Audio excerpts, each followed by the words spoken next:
Welcome back, fellow football fanatics, to another College Football with Sam live show. Hopefully, the first of two today, but we will see how my situation with moving my parents and helping out my family move from one house to another goes. But I think we'll also be live at 6 p.m. tonight to react to the AP poll, to give you my playoff predictions, top 10 ratings, and also give some predictions for this coming week. However, today is dedicated to reacting to quite the eventful day yesterday. That's what today is dedicated to. There were a lot of teams that underperformed my expectations, a lot of teams who met them, Indiana, and I mean, my goodness. I think the coaching job, like the coach of the week, the best coaching job of the week would have to go to either Curt Cignetti, Mike Elko, Lane Kiffin, or Jeff Lebby, or maybe Clark Lee, or Kalani Sitake. There were so many good coaching performances yesterday.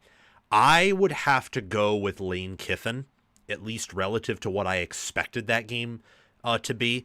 Ole Miss put up a record amount of total offense for the season against Oklahoma. Oklahoma was in the game, and you did see that Ole Miss's defense is very flawed. I don't think Ole Miss can win the national title. Bless me there. Oh shoot. Again, bless me. I don't think Ole Miss can win the national title, but I do think that they can give any team in America fits.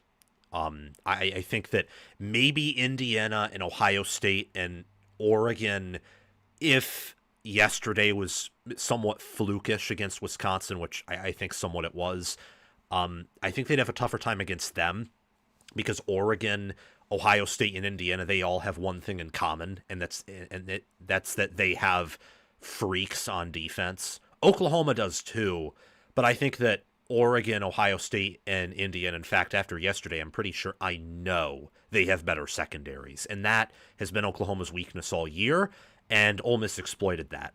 I think that Coach of the Week goes to Lane Kiffin. Lane Kiffin, if not for what Cignetti is doing, or Sitake, would certainly be up for Coach of the Year. I think he should be competing for Coach of the Year within the SEC. How are you guys doing today? Let me know in the live chat. It's good to have all of you here.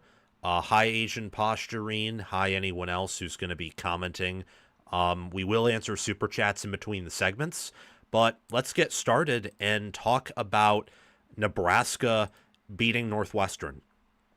That was a very tight, very competitive win for Matt Rule and the Cornhuskers. That was, if you were a Nebraska fan, that was scary, for sure. That was terrifying. I mean, the good news for the Cornhuskers is that Nebraska moves on to 3-1 in close games. But that comes with a roller coaster of emotions. That comes with the ups and downs, the ebbs and flows. It's torture. I think it's still a life of torment to be a Nebraska fan. I genuinely believe that. But now the torment at least ends with a sigh of relief instead of just constant nagging pain. Nebraska beats Northwestern 28-21 and moves on to 3-1 in close games in 2025 under Matt Rule. After a 24-6 beatdown by Minnesota, and a Minnesota team that I and many others said was not that good, and I think they proved it by losing to Iowa 41-3, plenty of Nebraska people in my circle, both content creators, dedicated, knowledgeable fans, casual fans, felt as if the sky were falling and that very bad things were about to happen. And by very bad things, that is Nebraska language for losing out or going 6-6 again, or maybe finishing 7-5, but not reaching the 8-9 wins that many Cornhusker fans wanted, or the college football playoff appearance that many analysts predicted and that Matt Rule said himself was their goal for this year. The ultimate goal was reaching for and competing for the college football playoff. Well, I don't know if Nebraska standing at 6-2 right now and being 3-1 in one-score games with all three wins coming against, a good Cincinnati team, a below-average Maryland team, a below-average Northwestern team, and the one loss coming to a Michigan team that's top 15, maybe top 10. I don't know if that, with the final four games against USC, which is a game I'm excited for, we'll be previewing that and even doing a deep dive for it, traveling to UCLA, traveling to Penn State, and hosting a really good Iowa team. I don't know if Nebraska can get through that four-game gauntlet and go to the playoffs. I wouldn't predict that to happen. But a win here is a win, as Nebraska now has back-to-back seasons where they are bowl eligible for the first time technically since 2015 and 2016. But the 2015 team had a high APR and got lucked into a bowl berth because there weren't enough 6-6 teams to fill up the bowl spots. So if we're counting that out, because that's also how Rutgers got to a bowl game in 2021, this is the first time Nebraska's had back-to-back bowl-eligible seasons since 2013 and 2014, the final 2 years of the Bo Pelini era. Matt Rule has done a lot for this program. He has fixed, I would say, the infrastructure. He has fixed the culture, that's for sure. In terms of coaching, in terms of punching above your weight class, I would love to see more from Nebraska. I don't think they are great, let alone good, at doing either of those things right now. But when Northwestern outgains you, when they're controlling the ground game, when it's 21-21 and Dylan Raiola throws an interception to Mac Uline, Northwestern's best linebacker, and your defense steps up, they get an interception. You then go down the field with a 6-7 minute drive that ends in a touchdown, and your superior QB play, your special teams with a kickoff return for a touchdown to open up the second half, and little things like that win you the game at home. And you respond to adversity with a win. That's big for a program like Nebraska. People will mock this, but Nebraska is not Ohio State. They're not Oregon. They're not Indiana. They're not even Michigan, USC, or Iowa at this point. They have a ways to go. And I think that this game, the Minnesota game, and really every game since their first three have showcased a bit of that. We're finding out more and more who this Nebraska team is. I think that they are a good team. They are not close to great, let alone elite, or in that, uncomfortable limbo between great and elite. The near elite teams, where Penn State was stuck for ages under Franklin until, the disaster that was this year happened. Nebraska, they had 2 turnovers. Northwestern had 2. Northwestern actually outgained Nebraska slightly in total yards, passing yards, and rushing yards. TOP was pretty equal. The backbreaker in this game was really that kickoff return for a score. That was the backbreaker here that helped the Cornhuskers along to a victory. And a big one at that, because if Nebraska didn't win this game, I do not think they would be going bowling. That's for sure, with the remaining schedule they had. Northwestern, before Saturday, was the easiest opponent, probably by a mile, given time, location, given the placement on the schedule, the date, the time, the kickoff was going to be their easiest opponent. If they could not beat this team, there'd be a good chance they would lose out. But they didn't. They won. They have some momentum back.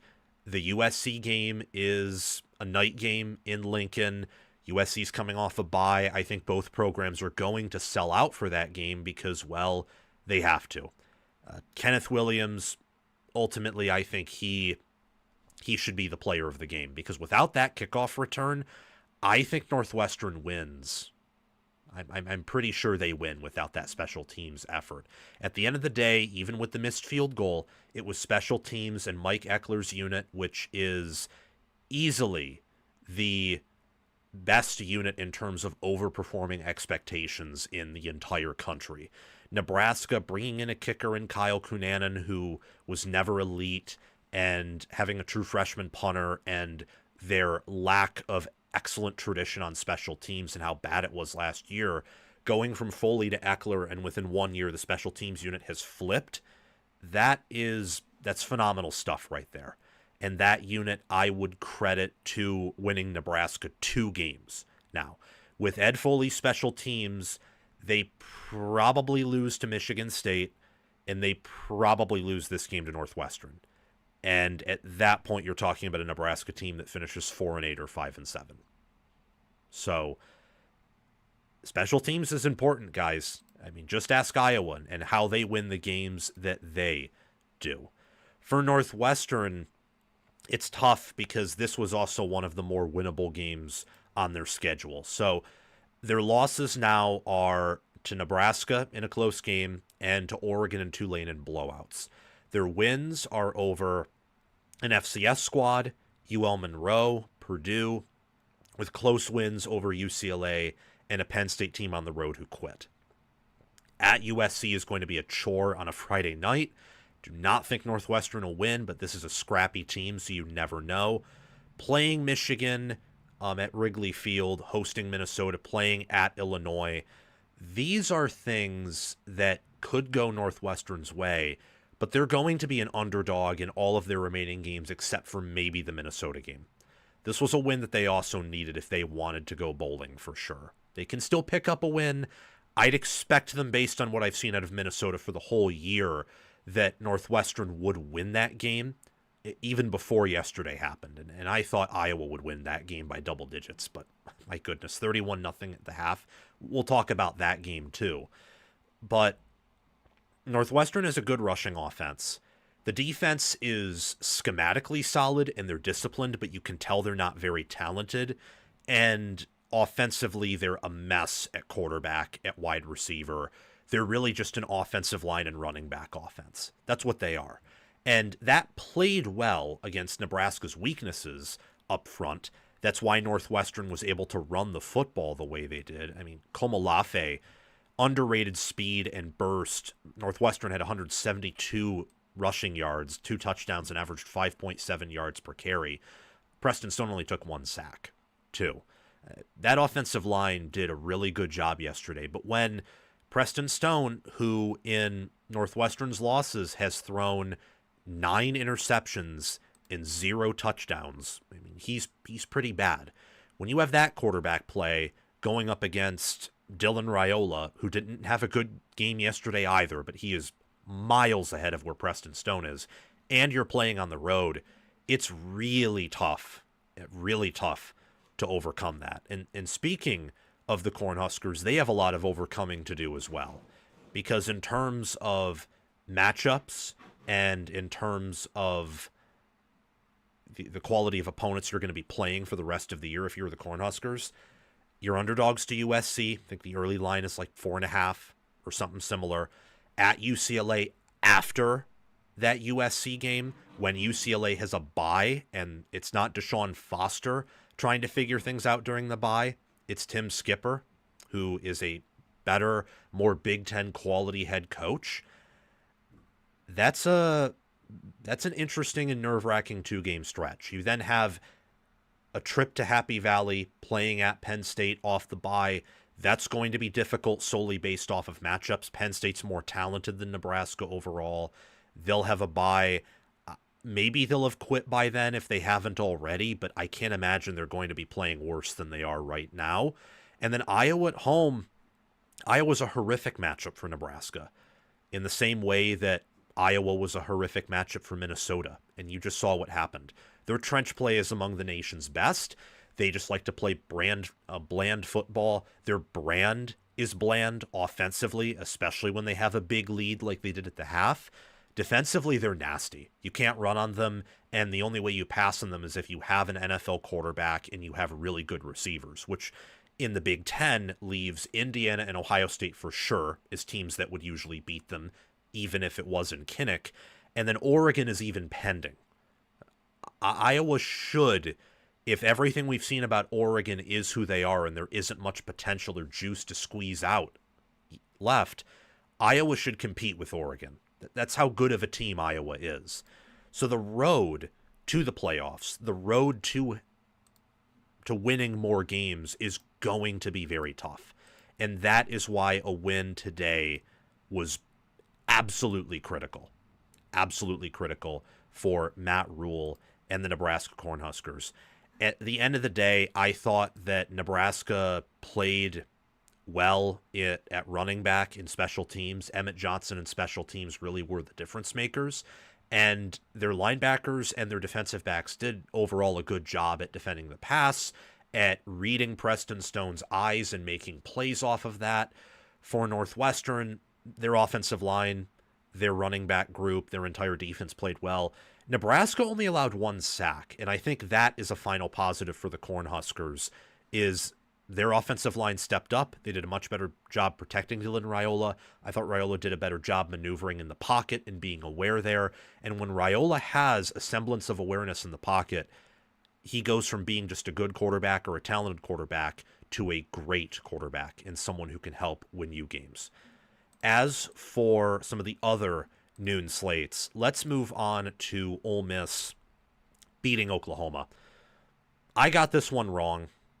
Ole Miss beats Oklahoma 34-26. Honestly, if not for a few dumb things that Ole Miss did, it could have been an even wider margin of victory. I thought Oklahoma was going to dominate this game and win decisively, but instead, it was Ole Miss doing that. The Ole Miss Rebels are one of the more impressive stories of the season. People won't think that way because they were very disappointing last year. And there's also the story of Indiana, the story of BYU, the story of Georgia Tech, of Texas A&M. Those are all better stories than Ole Miss. Don't get that mistaken. But that doesn't mean we don't have to pay attention to what Ole Miss is doing this year. They're 7-1, 4-1 in SEC play. They have one of the easiest schedules left, probably in the entire country. Oklahoma has one of the toughest schedules left in the country. This was a must-needed win for Oklahoma. It wasn't exactly that for Ole Miss, and yet I think Ole Miss did a good job treating it like a must-win. Kiffin outcoached Venables, both in terms of offensive scheme versus Venables' defensive scheme and play calling, and he also outcoached him in the little things, too. I thought that some of Oklahoma's final series towards the end of the game were expecting Mateer to be an NFL passer, a round one, pick one caliber passer that some thought he was in the preseason. And we've seen through 8 games, Mateer is not that quarterback. Mateer's good. He's a gamer, but he can only operate in specific systems and situations that can help him maximize some of his moxie and talent. He's not someone who is going to carry you to victory. He's not that. Especially when you're behind the chains constantly and when you're behind the 8 ball. And that's what Oklahoma was against Ole Miss. From the get-go, Ole Miss was moving the football, and Kawan Lacey, what an underrated pickup in the portal. I wonder if Ole Miss has him last year. I know if they had Judkins last year, they go to the playoff and win a game or two, or maybe they even win it all with Judkins.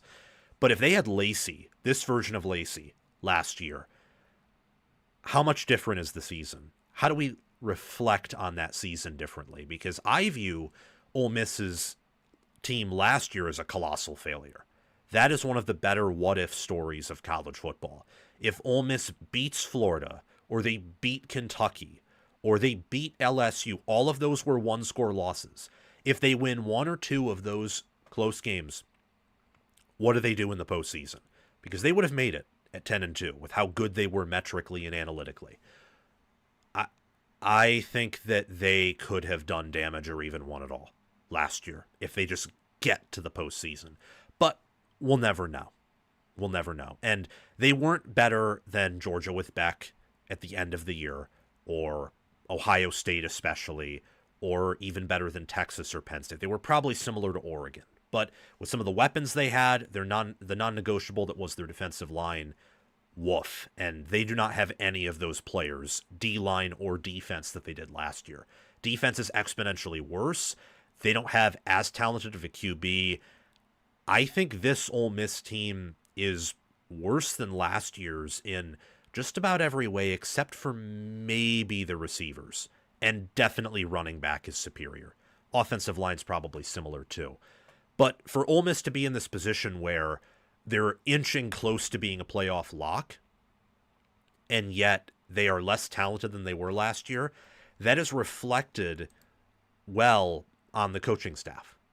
To be in this position and to win in this way, and then to compete with Georgia on the road last week, that reflects well on the coaching staff, on Lane Kiffin, on Charlie Weiss Jr., on Pete Golding, on their assistant coaches. Ole Miss consistently ran the ball better. I know Oklahoma won in rushing yards overall, but that was because of a long run with broken tackles that was more on Ole Miss's defense than Oklahoma's offense. They put up over 400 yards and 32 offensive points, not counting the safety. That was the one good thing Pete Golding's defense did all day, was that safety. And man, that was a game changer.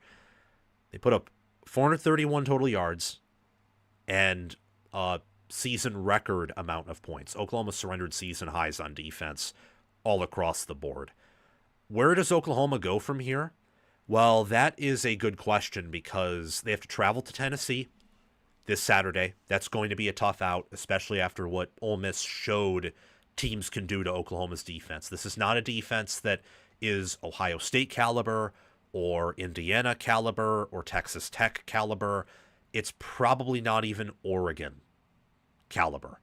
It's definitely not Texas caliber, Florida caliber when Florida still cared about football, etc. This is a defense that's top 10, but after this Saturday, I'm pulling it back from being top 5.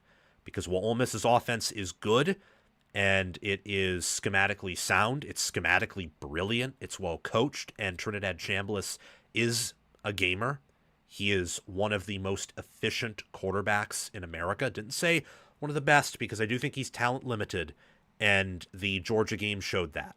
But he is very efficient. He plays to his ceiling on almost an every down basis, and that is very impressive. And not that his ceiling is very low. I mean, some of the throws he makes where he can zip it into tight pockets, where he puts it in a position towards the boundary, towards the sidelines where only his receiver can get it, to out-angle with throws the Oklahoma defense and corners, that's impressive stuff. I mean, he's been well coached and developed carefully by that Ole Miss staff. But as where Oklahoma goes, I don't know where they go.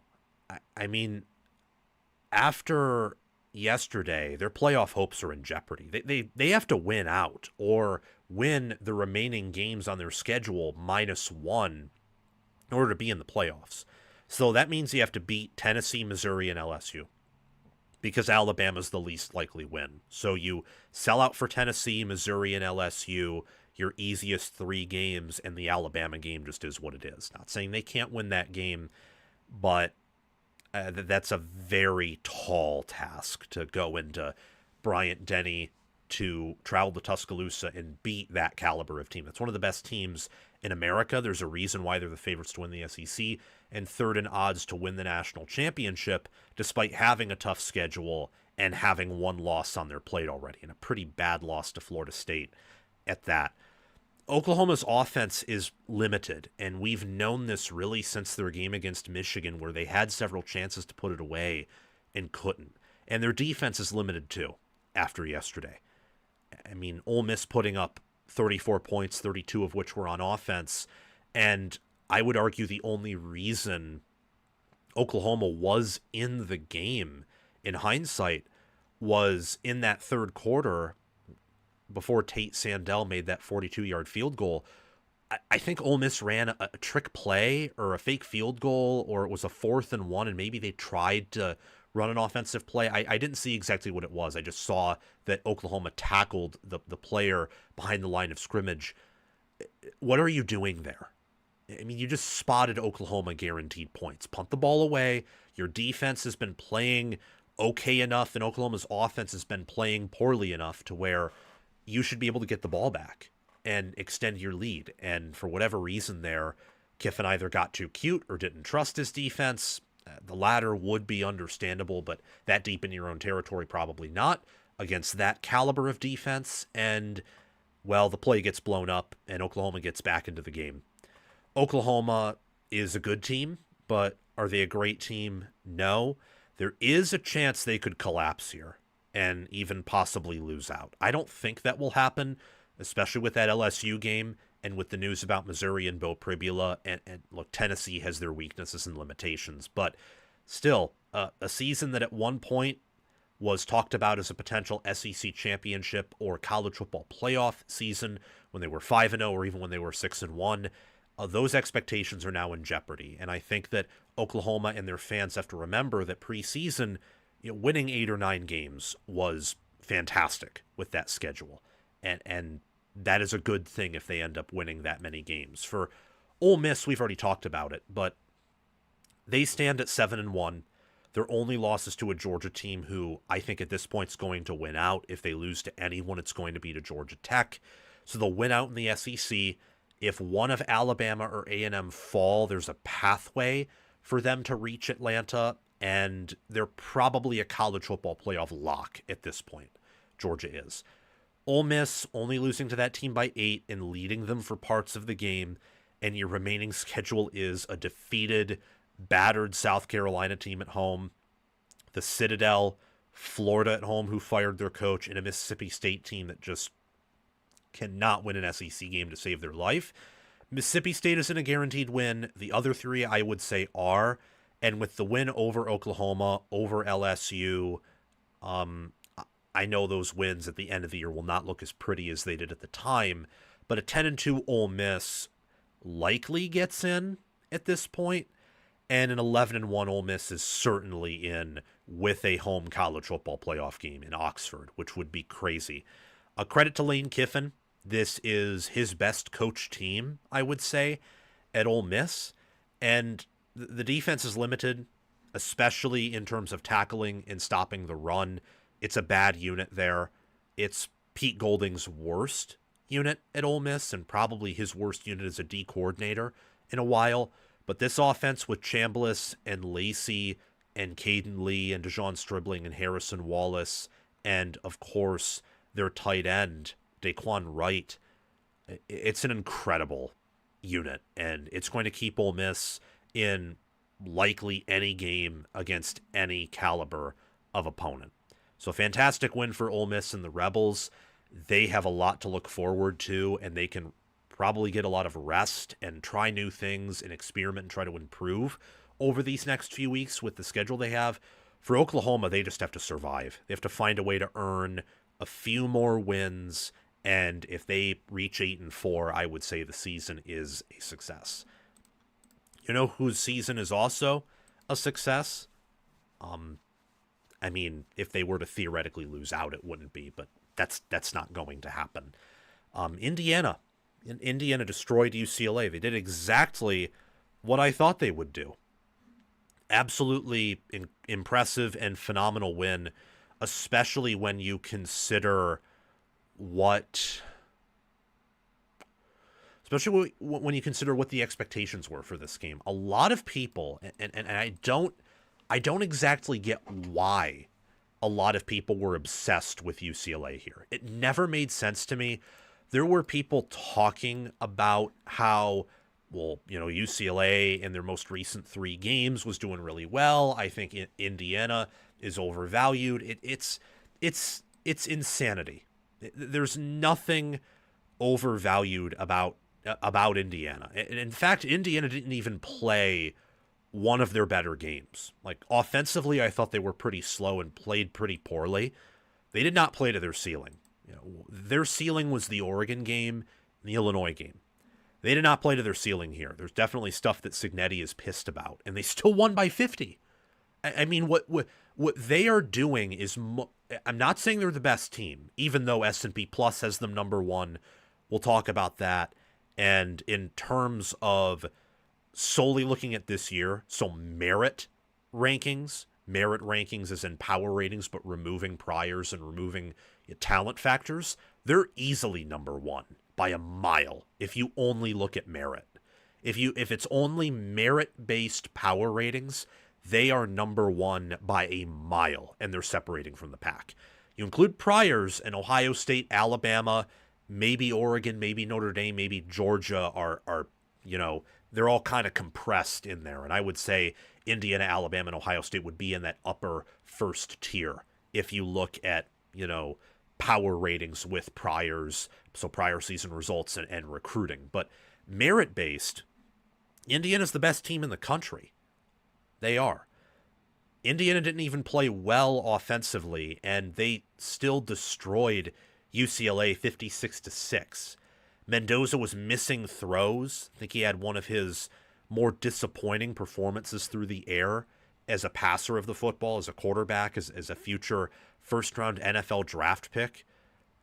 Was not very impressive there. And the offensive line in the first few series, they weren't able to run the football spectacularly well. The defense played lights out from the get-go. Bryant Haynes should be a Broyles Award finalist for what his unit is doing. It is a much improved unit from where Indiana's defense was last year. And that defense towards the end of the year was also one of the better defenses in America. And as I said, the offense didn't even play all that well, and the Hoosiers still scored 49 offensive points. It's insanity. What they are doing is unlike what any team is doing all season long. Even Alabama, even Ohio State are not doing what this team is.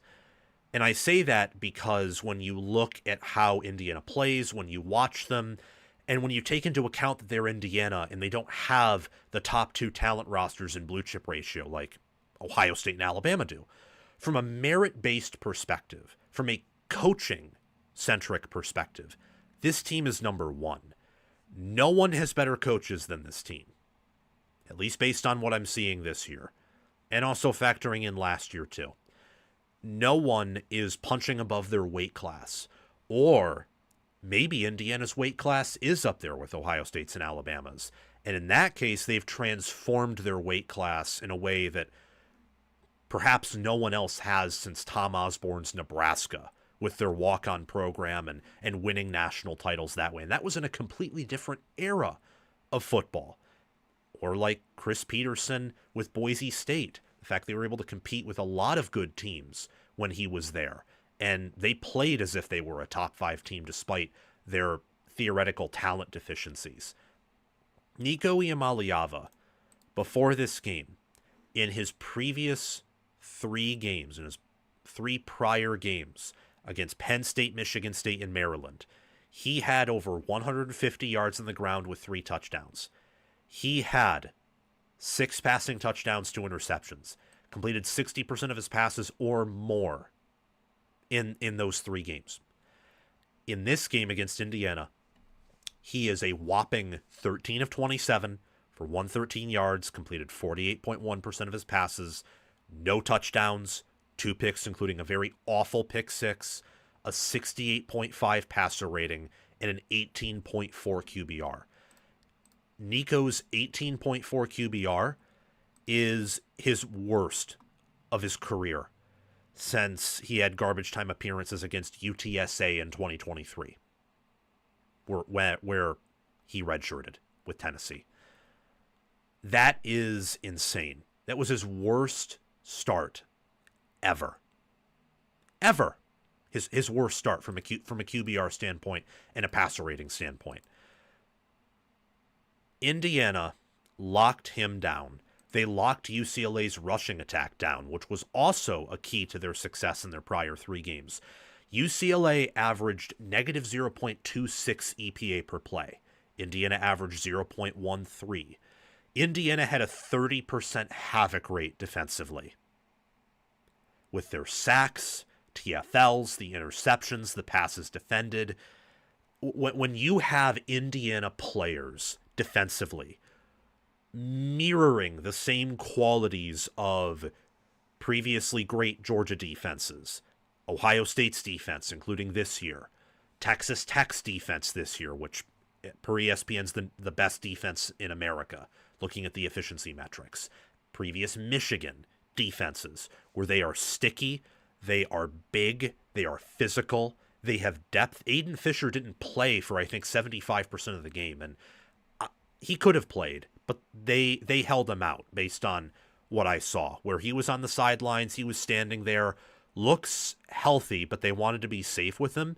It did not matter. Now, UCLA is not this great team.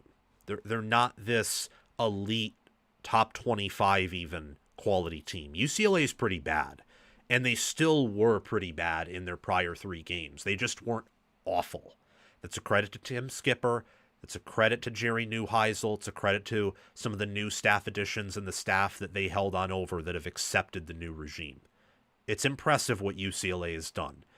But they were never, ever going to win here. They never were. Just look at the yards, look at the takeaways, the first downs, the time of possession. The fact that Indiana ran for 262 total yards and 4 touchdowns. This is insane stuff that Indiana's doing. And again, on a day where they did not play their best, they won by 50. They only had a 39% success rate. They averaged 0 EPA per dropback. They did average 0.2 EPA per rush. And they had a 72% success rate on third down. But usually Indiana doesn't have to have that high of a success rate on third down because they're on schedule. They were not on schedule in this game. They were inconsistent in the passing game. They not only disappointed a bit at quarterback, but their receivers weren't as physical or on point as they usually are. Offensive line struggled a bit in the first quarter against the run, was always great in protecting the quarterback, and as the game went on, they leaned on UCLA and they physically broke them.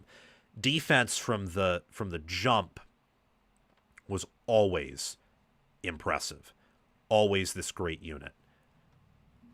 What more can you say? From a merit-based standpoint, when you have a quarterback in Mendoza who has 24 touchdowns, 3 interceptions, it's an 8-to-1 TD-INT ratio, when he's only been sacked 6 times, when he has 3 touchdown runs on the ground for almost 200 rushing yards, he's better than Rourke. The receivers are better than they were last year.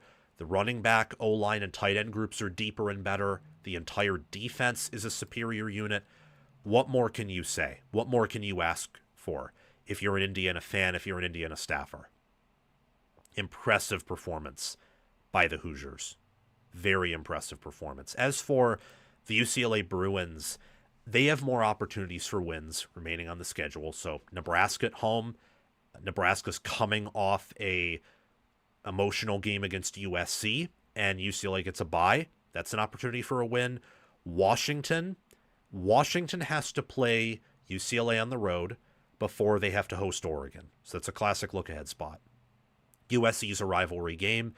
I'm not giving you a chance to beat Ohio State on the road, but it's because Ohio State, much like Indiana, is an absolute freight train and a powerhouse in college football. There is an opportunity to get to 6. It's going to be very tough, but can UCLA win 4 games under Tim Skipper? 5? If they go 6-3 in Big Ten Conference play, that would be quite the story. And there's a path to get there. I don't take away anything from this game in regards to UCLA that I didn't already know, where they are much better coached than they were under Foster. They do have some underrated talent. They are physical, but they are just nowhere near what Indiana is. As for Indiana, your toughest game of the year is either going to be at Maryland or at Penn State. You should go 12-0. You should dominate the remaining teams on your schedule. You'll likely play Ohio State in Indianapolis for the Big Ten championship game. Win or lose, you'll be in the playoffs and either receive a first-round bye or a home game in Bloomington for the playoffs. Just what a story that Indiana and Curt Cignetti have been together. It's phenomenal. It's incredible. You can't exaggerate how great this Indiana team is, and more importantly, how elite of a coaching job this season has been for the Hoosiers and Mike Shanahan and Kurt Cignetti and Bryant Haynes. It's the best staff in America, and they might have the best team in America. There's a reason this team is second in odds to win it all, are behind Ohio State and significantly behind them. We'll see where that all settles as the season continues. Indiana, you're up there. You might be number one. So just go out and continue to fight. This has been one of the best and most entertaining stories in my, albeit brief, time as a college football fan. Now we're getting into some games from other conferences. This is the afternoon window that we're looking at here. So Alabama survives South Carolina. It's going to be, wow, surviving South Carolina, simply adding to the chaos, to the conjecture, to the conversation. This was how do I put it? How do I put this game? It was competitive and hard fought, and I'm disappointed by Alabama in some regards, not really impressed with South Carolina, and yet at the same time, my thoughts on Alabama haven't exactly changed. This will be complex to answer, and a lot of people will be upset by what I have to say about this, but hear me out. Alabama survives a upset attempt by the South Carolina Gamecocks, winning 29-22, thanks to a late kind of trickeration touchdown. Was it a run or was it a pop pass? I forget.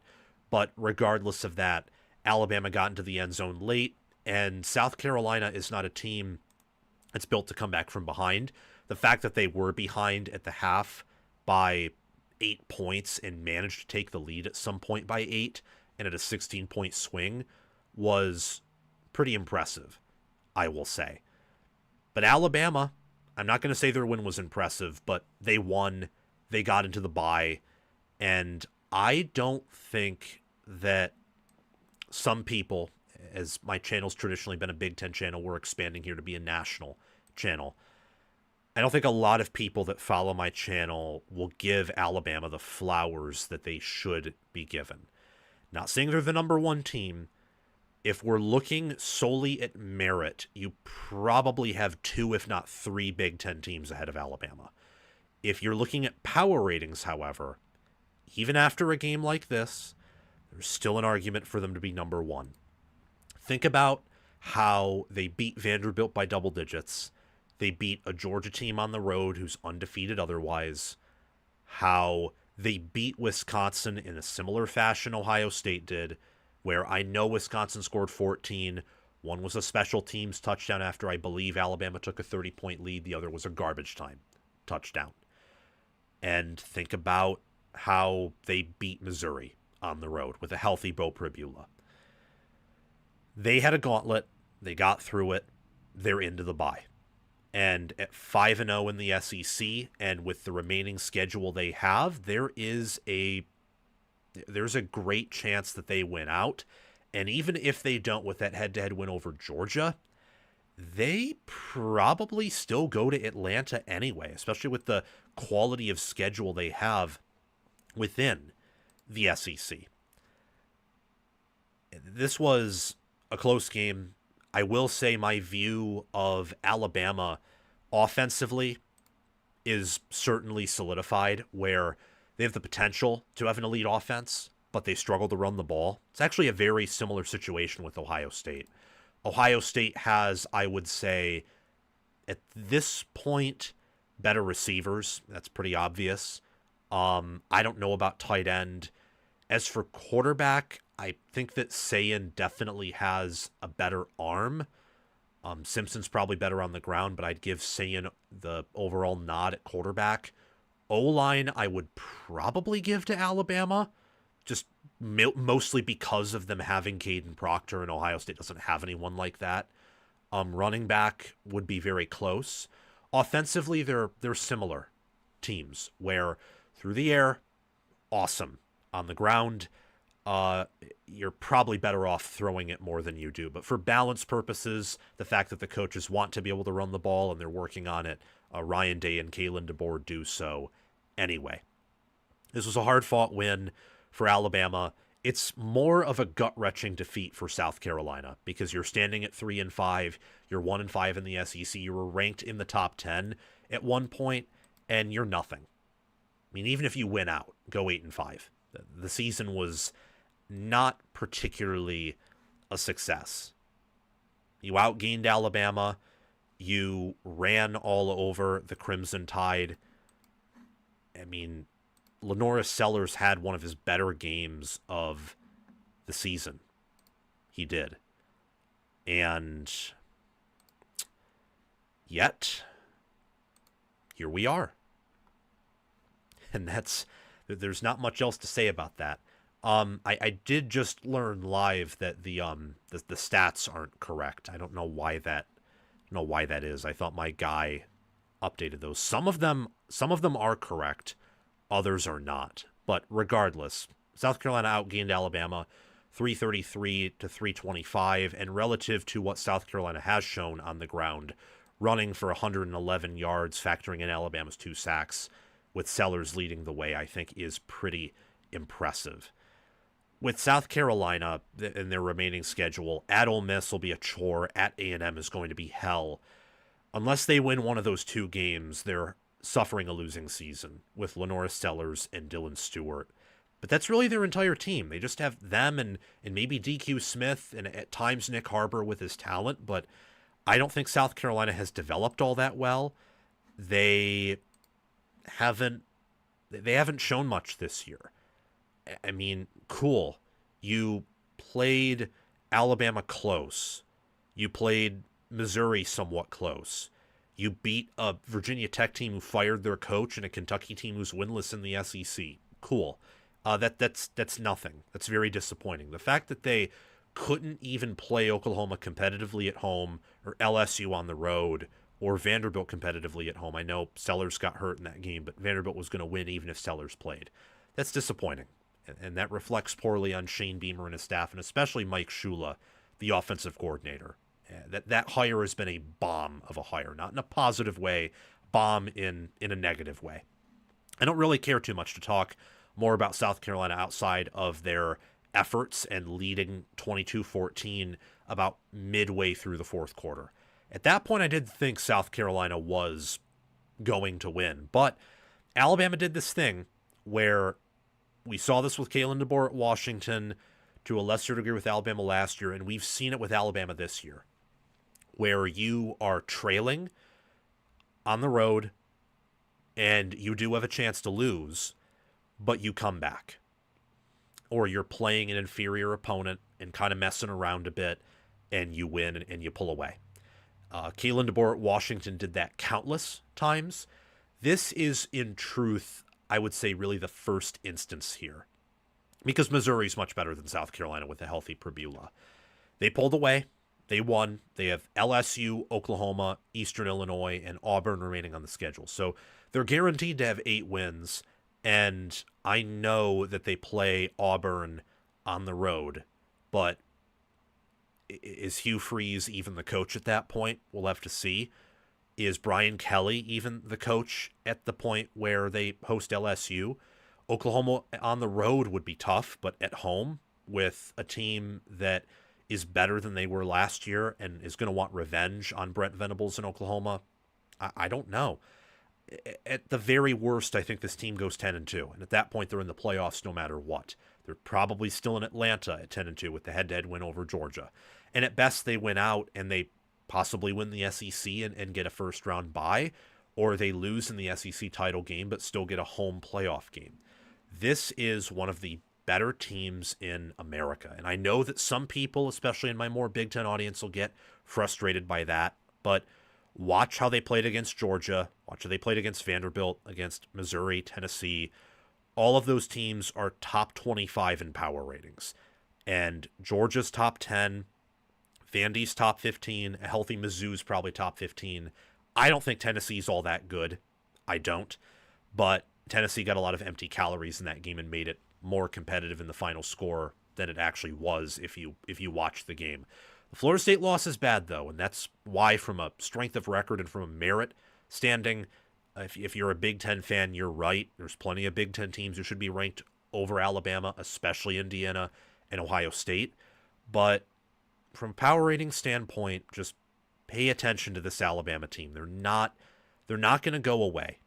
They're not going to go away.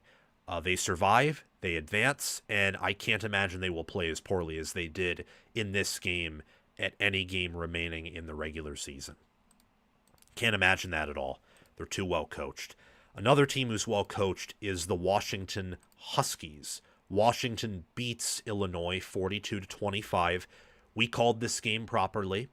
We thought that Washington being at home with Illinois having to travel all the way over to Husky Stadium, and Washington really being able to have the better run defense and have the more mobile QB and having kind of the better overall team at home with the travel would be able to negate Illinois' edge at having the bye and a great quarterback in Luke Altmaier and some good players on defense.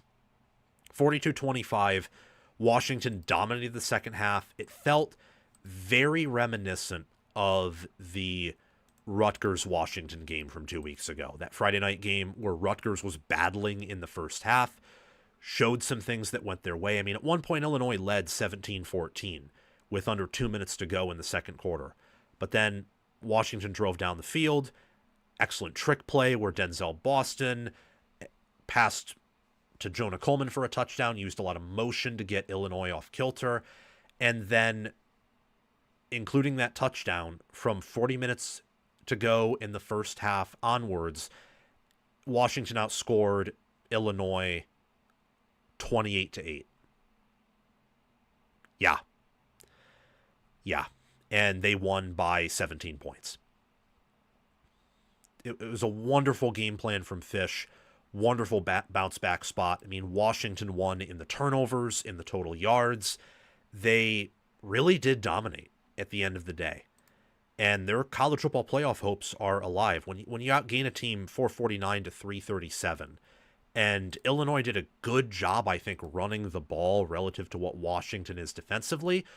Washington did an even better job running the ball. Jonah Coleman in Big Ten play has struggled because of his offensive line. So against Maryland, 3.2 yards per carry. Rutgers and Michigan, 3.1 yards per carry. Ohio City got 5.4, but that was off of a 34-yard run, and that's also how Ohio State plays defense. They're much more concerned about stopping the pass than they are stopping the run. If they stop the run, it's gravy. As long as they keep you from scoring touchdowns and make sure that you can't pass on them all that effectively, Patricia's okay with giving up some rushing yards here or there. Illinois, he averages 5.4 yards per carry. He has a receiving touchdown. This puts him at 959 total yards on the year with 15 total touchdowns, and he has not yet fumbled. He's one of the best running backs in America. DeMond Williams Jr., after throwing 3 interceptions against Michigan, he threw 4 touchdowns in this game. Bounced back in a great way with a 90.5 QBR, 66 rushing yards. He never took a sack, and he completed 78.8% of his passes, crossing the 2,000-yard mark in passing yards. Altmaier, I would also say, leading Illinois in rushing yards, and yes, he threw 2 picks, but he also threw 2 touchdowns. I thought he had a pretty good game with the travel and the defense he was playing, and all things considered, I thought that Luke Altmaier had a good game. Illinois, as we've talked about from the beginning, they were never going to be top 10. They never are top 10, and this team will never be a top 10 team. I don't hate Illinois. I can promise you that I do not hate Illinois. But what I do hate is intellectual dishonesty. And all of these pundits and all of these media people who said that, well, Illinois returns a lot. They'll be this year's Indiana with like that, snide look and snide, accent and all the jargon. What are you doing? What are you doing? Just watch their game against Duke. The only reason they won by 2 scores is Duke was moronic with taking care of the football.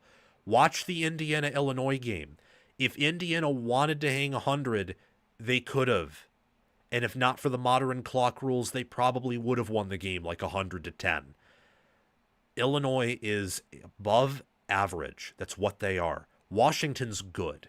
Washington isn't even all that great. Watch their game against Ohio State and Michigan. That offense can't do anything against defenses that have great defensive fronts. They have a really big issue scaling against more talented teams. Illinois is just not a more talented team than Washington is. So therefore, Washington can put up a bunch of points and get enough stops on defense to really run away from these types of Big Ten teams that are not your Titans or could be Titans in the future. Against teams that do not have 50+% blue chip ratio rosters, Washington will likely win, and they will do a good job on offense scoring points, and they will do enough defensively to emerge victorious. Bielema has still done a good coaching job. This Illinois team probably finishes 8-4, 9-3. To have back-to-back seasons winning 8 or more games, or back-to-back 9-3 seasons and maybe a 10th one in the bowl game again, that is a feat that no Illinois coach in the modern era football has accomplished. That would earn my respect that would earn my respect for Bielema, and my respect's already been earned. It doesn't really even have to be earned. I'm just a guy talking about college football. The point being, Bielema can be a good coach and do a good job. That can be true, and Illinois can be better than last year, which they are from a power ratings angle. And at the same time, we can admit that means Illinois is simply above average or maybe good, whereas last year they were just average and won a bunch of close games. They're not this great or near elite team. Washington isn't either, but Washington is a path to the playoffs that I want to get to, that I want to talk about. Let's talk about Illinois here for a few minutes. So Illinois, they've played number 1 and number 2, got beaten down by both of them, especially Indiana, and they got beaten down by a Washington team that's fringe top 25, but probably not better than 20th in a power ratings sense. They have to return home to play a Rutgers team who is feisty offensively, kind of a Walmart version, I would say, of Washington overall.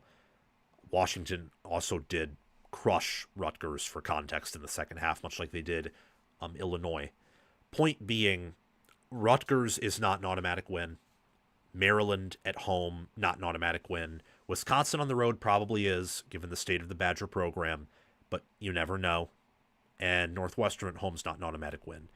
I don't think Illinois will lose out. I think they will probably win all of these games, or 3 out of 4 of them, and finish 8-4, 9-3. So right around what their win total from FanDuel before the season ended, which was 8.5, I believe, right around what that win total said, is I think where they will finish. It's been a good coaching job by Bielema. However, as we've already discussed and talked about, this is a team that is very limited in the trenches. They're secondary with some of the injuries they've suffered, but also just from returning quality production, but not really upgrading there with all that returning starts and returning statistics and reps. They are not all that great defensively. Their offensive line's limited.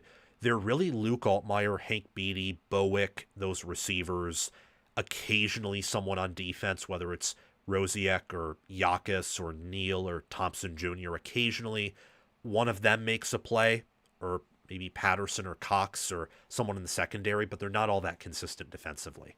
That's what Illinois is. They win if they win the turnover battle. When they lose, as they did yesterday, they lose, and oftentimes it can be in a pretty big way.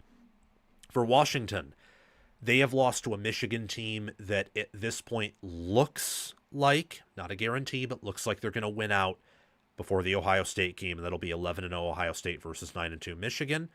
And their other losses to that Ohio State team, who will be undefeated entering that Michigan game. That's not all that bad of a resume, especially considering Michigan was on the road, and I don't think they played their best against Ohio State either. Don't think if they played their best they would have won, but they were in that game for about 2.5 quarters. In the win over Illinois, wins over Rutgers, beating Maryland on the road after that letdown spot against Ohio State. This has been a good coaching job by Jed Fish. At Wisconsin, given the travel, and I know that Washington gets a bye, but so does Wisconsin, That's going to be a tough spot, but Washington should win that game. And Purdue, UCLA should be wins. Purdue, I'd say, is probably a lock to be a win. At UCLA before Oregon is tough.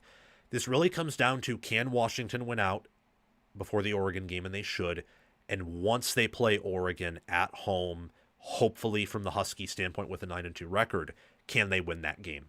If they do, and if Michigan and Ohio State both win out and compete in the game, they should get in the playoffs at 10-2. Their playoff hopes are alive and well, and I will tell you that while I would not favor them over Oregon right now, with the quarterback they have, the running back, the receivers, the fact that they have some NFL guys defensively, and I believe that Ryan Walters has done a great job as a first-year DC. If they pull out all their cards and Oregon struggles a bit, I think they can do it. So for Washington, the ball is in your park.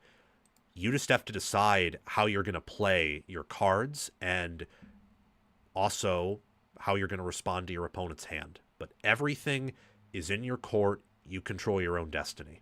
And that has to feel great, and that has to feel pretty satisfying, honestly. Iowa dominated Minnesota. That's something I wanted to get to earlier in the show, but now we can get to it. The Iowa Hawkeyes crush Minnesota, leading 31-0 at the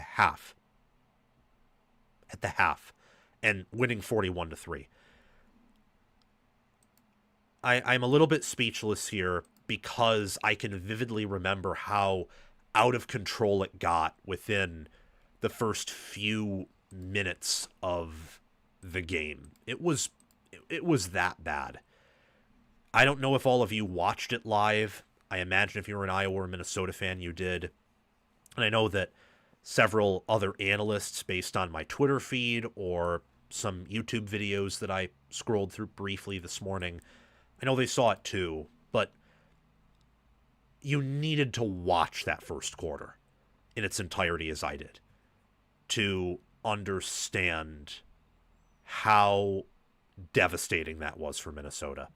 So Iowa, first things first, goes on a 75-yard touchdown drive where Gronowski runs it in.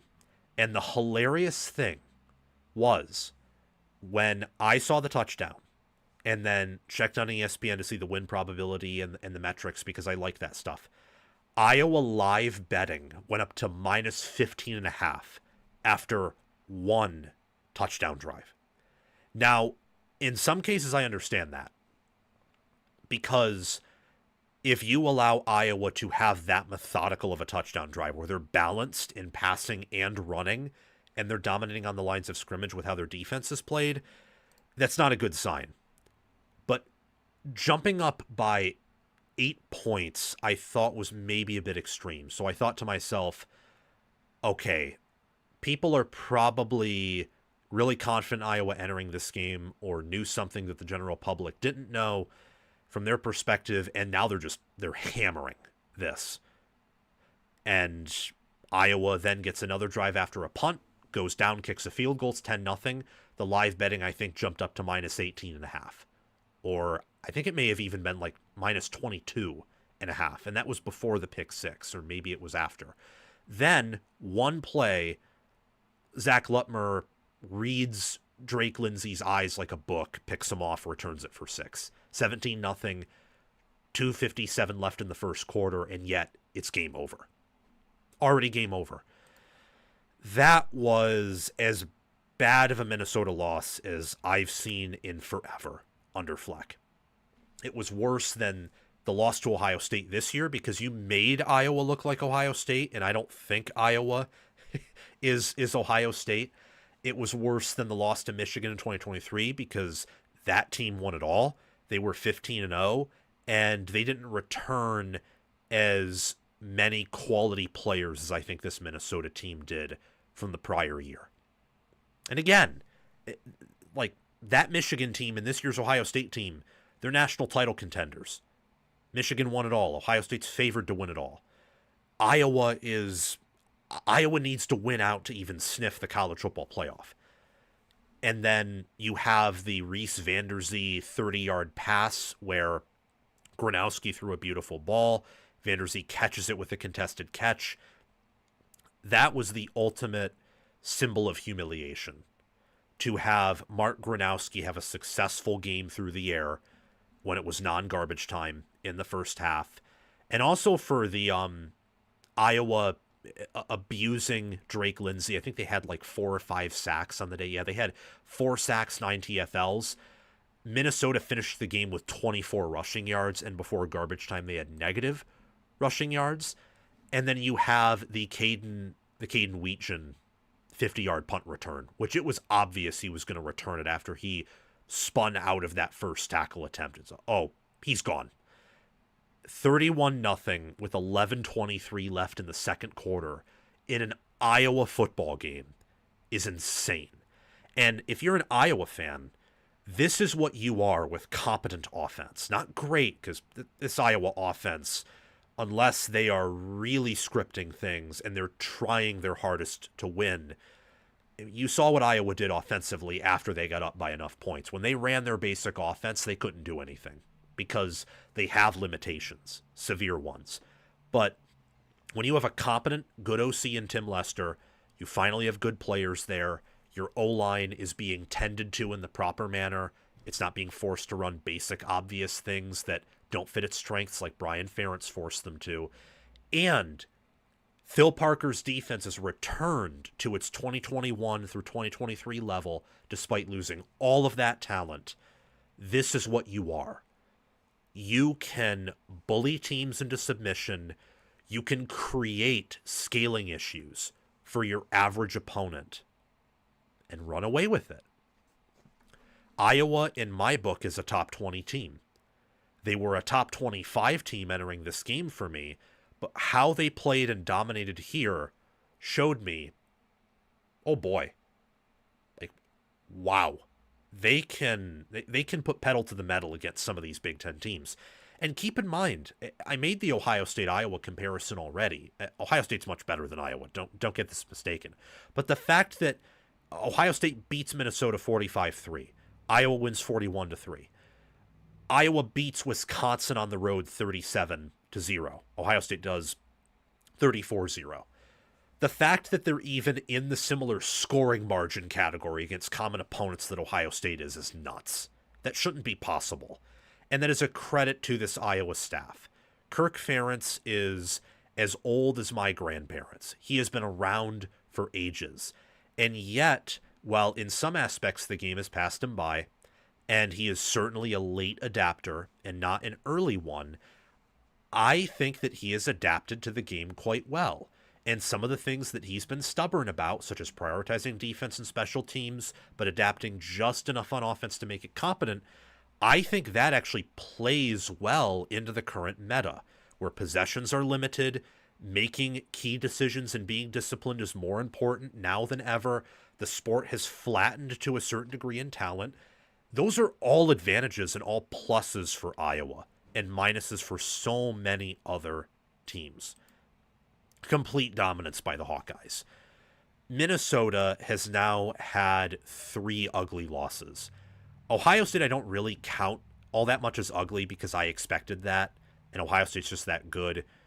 But still losing, it was 42-3, not 45-3. I guess in my mind I thought Jaden Fielding could make a 50-plus yard field goal. He can't, for whatever reason.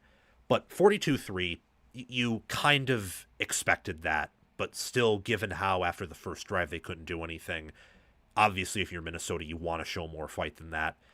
Cal is mediocre. You had no business losing that game, and you did. And Iowa, you could play that game 1,000 times, and Iowa wins every single one of those. It was a bad matchup for Minnesota. We identified that. I thought Iowa would simply win by 10, 17 points, maybe by 3 possessions. I did not think they would win by 38 points and lead 31-0 at the half. That was crazy. And if only some of you could have been in like a stadium with me watching that game, you all could have felt the emotions and the momentum flip that happened within the first few minutes.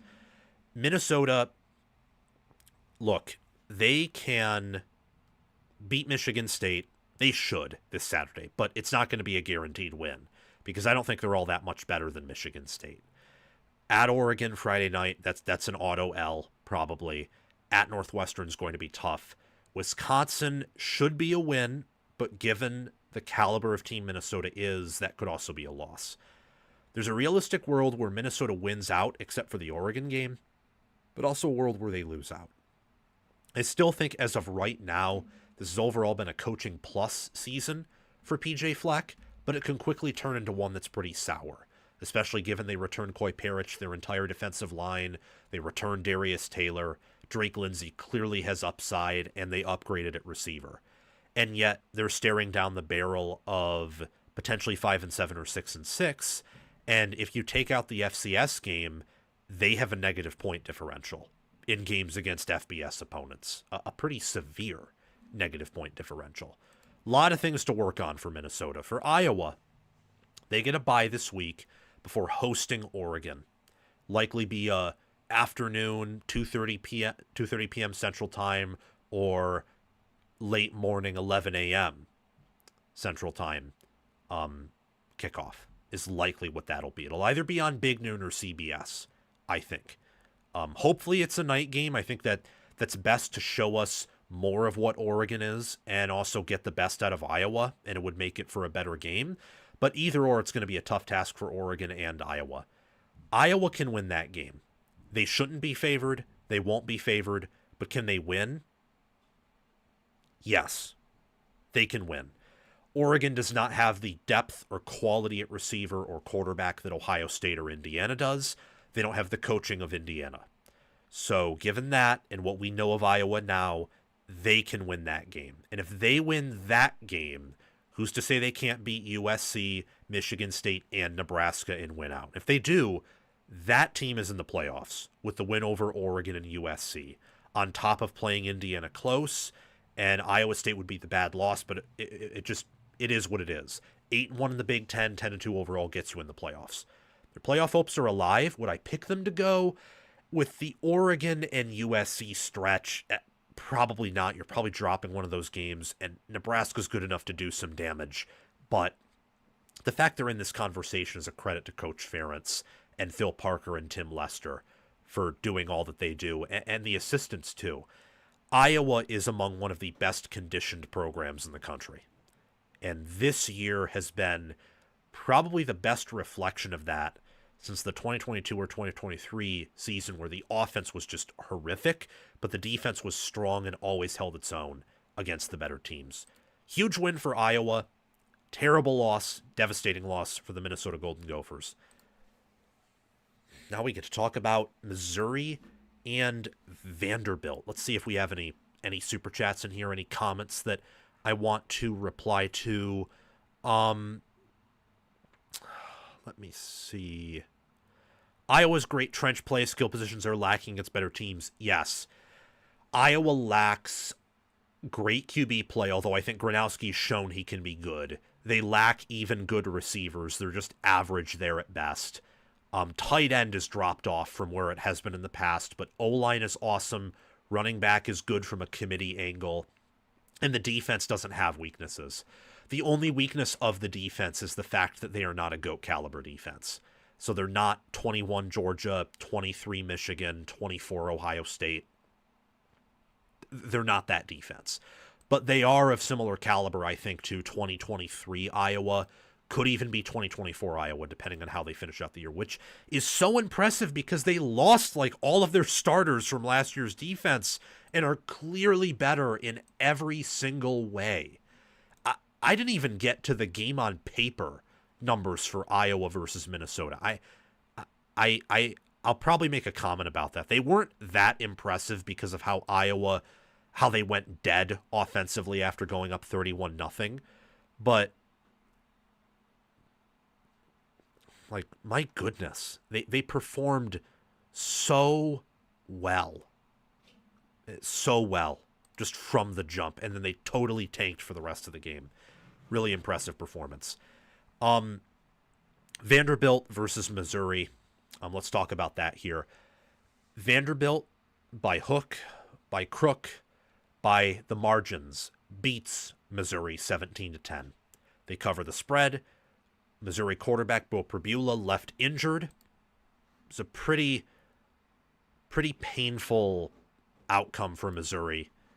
Pretty big win for the Vanderbilt Commodores as they move on to 7-1, and their only losses to an Alabama team was the favorites to win the SEC. Missouri outgained Vanderbilt here. They were, I believe, 4 of 5? 4 of 5 on fourth down. They won the TOP, won the sacks, but they just could not get it done in the red zone. They couldn't. And young quarterback Matt Zollers had to come in as Pribula left with an injury, and he's probably done for the regular season, so Zollers will have to be Missouri's starting quarterback. Just between the missed field goal, between some of the missed red zone opportunities, what a statement by Vanderbilt's defense, which, to be frank, it's not been a good unit throughout the year. And yet, they played like a great unit today, holding Missouri to 10 points and covering the spread. I was wrong here. I thought that Missouri was going to win because they were the better overall team, and they played a similar style to Vandy, and that they had the better QB. Well, I may have been right about the better overall team part, but Pribula got hurt, and Vanderbilt was better coached, and they took advantage of what they had. I was wrong. I picked the wrong team to win there.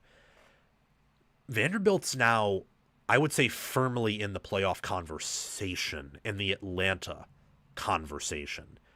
There's not much to say about both of these teams outside of that because it was so close and competitive.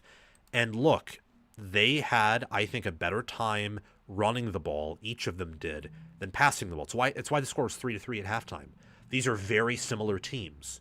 Very similar teams. Pribula was not having a great day. Missouri's defense, as expected, was having a good day. Vanderbilt's defense stepped up. It's really that. What determined this game, and probably what was the only reason it didn't go to overtime, was the injury to Pribula. Like, otherwise it goes to overtime, and given how the game was going, Vandy probably still wins. Or maybe Missouri wins. There's not much else to say about this game, but there is a lot to say about both of these teams' futures. I want to start with the loser because we try to save the best for last year on college football with Sam. Missouri has a bye and then hosts a Texas A&M team that I love, but is going to be playing, I think, their third straight game away from home. The bye is much needed for A&M especially, but Missouri was also in a back-to-back road game spot. This bye is needed for Missouri too, especially with a quarterback change. Hopefully, and I will be praying for Pribula, everyone should, that he'll be healthy, that he'll heal up. That was a pretty serious injury based on what I saw. A side note for Penn State fans watching, even if you had Bo Pribula, season does not go how you want it to go. Like, this is a year that anything Penn State was doomed from the start. I'm sorry, it sucks. We'll talk about sometime this week in more detail some of the candidates I like for the Penn State coaching job, including Eli Drinkwitz and Clark Lee, both of them. But I think you'll be better in the future. Missouri has a shot for the playoffs still. They can beat all of the teams remaining on their schedule, even with Zollers, because Drinkwitz is a good enough coach. Corey Batoon commands a great enough defense. And with Ahmad Hardy in that O-line, and Zollers actually played, I think, fairly well against Vanderbilt, they have enough offense to win these games. Would it be close? Yes, it would be by the margins if they win out. But it's possible. And a 10-2 Mizzou, I wouldn't say they're likely to go to the playoffs, but at this point, with how good A&M is, they could beat A&M, and A&M could win out and go 11-1. And at that point, you'd have a tough time leaving them out unless the field is that crowded. I mean, Vanderbilt's a quality loss. Alabama is likely going 11-1. That's a quality loss. So Drinkwitz and the Tigers still very much alive in the playoffs. As for Vanderbilt, they should beat Auburn. They should beat Kentucky. Based on what I'm seeing, they should beat Tennessee too. Straight up. The season, and whether or not they go to Atlanta or the playoffs, I think comes down to this game against Texas, which is going to be a game that I will preview and a game that I'll make multiple videos for. Can they beat Texas, who in theory matches up with them well, good on run defense, and Arch Manning played very well against Mississippi State, If he can sustain that play and the defense can bounce back to its usual self, that will be a tough game for Vanderbilt to win. It's going to be a noon game in DKR Memorial Stadium. I love Vanderbilt's coaching job and the fact that they can win in multiple ways. Diego Pavia did not have a great game at all. He did not have a great game against Missouri. And yet, Vanderbilt was able to win. And they were able to win in a variety of ways, getting a sack, 4 TFLs. They made their field goals. They punted better than Missouri did. And on the rare occasion that they had to take a risk, they capitalized. Whereas Missouri technically lost the turnover battle if you factor in their missed fourth down conversion. They took advantage of what they had. They punched above their weight class as they've been doing in every game under Clark Lee, especially since last year. This is one of the best staffs in America. I've gained a lot of respect for it over this season. I kind of thought that last year was a bit flukish. Nothing about it was flukish. Everything about it is real. This is a top 10 merit team, and this is a certainly top 20, if not top 15 power-rated team.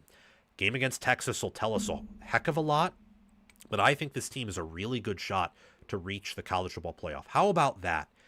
Indiana and Vanderbilt potentially getting home playoff games. It's possible, and that's what makes the 2025 season so amazing.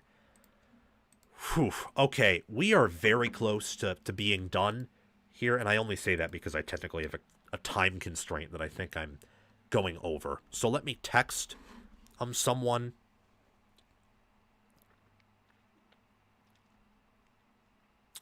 I just have to reply to like 2 text messages here.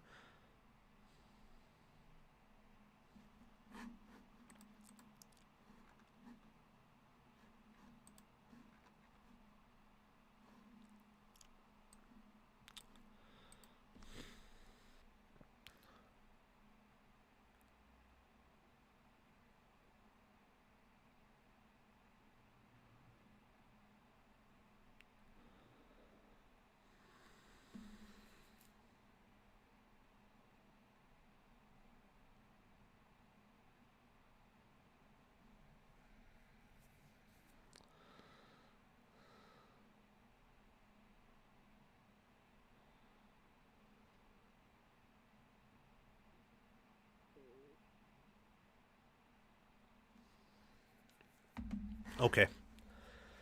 Thank you for your patience. Let's talk about some of these other games. The night games weren't really as eventful as the noon or 3:30 games. If I'm being honest, I have this itch on my nose, but it is what it is. Is what it is. Oregon beats Wisconsin 21-7 in a very slow, methodical, sloppy game. At one point, Oregon led 21-0. Wisconsin got a very late garbage time score. Dante Moore left the game midway with an injury. Oregon brought in backup Brock Thomas, who isn't as good as Dante Moore, but I think looked good for a backup, for a former walk-on player. And Oregon survives. They advance. And I think there are some maybe issues that Oregon has, but I also don't know, given the hurricane, the quarterback injury, the fact that Oregon, they're going into a bye, they're coming back from a trip to Rutgers, before that a game against Indiana. They've had a little bit of their own gauntlet. And yeah, I think that there are concerns here to have, but at the same time, it is late October and we're entering November. And if Oregon goes into Iowa and beats them by 20 points, they will be talked about as possibly the number 1 power-rated team. So that's my angle on all of this, is Oregon is not perfect, but I don't know if any team really is perfect. I think defensively, as you should against Wisconsin, they played pretty well. Wisconsin was starting a new running back in this game that did pretty well against the Ducks, but after about a half, they adjusted to it pretty well. really limited Wisconsin's ability to run the football. And, I mean, they held Hunter Simmons to a 5.1 QBR. He only averaged 4.1 yards per pass attempt, and he had a long of 42 against Oregon's, I think backup defensive backs.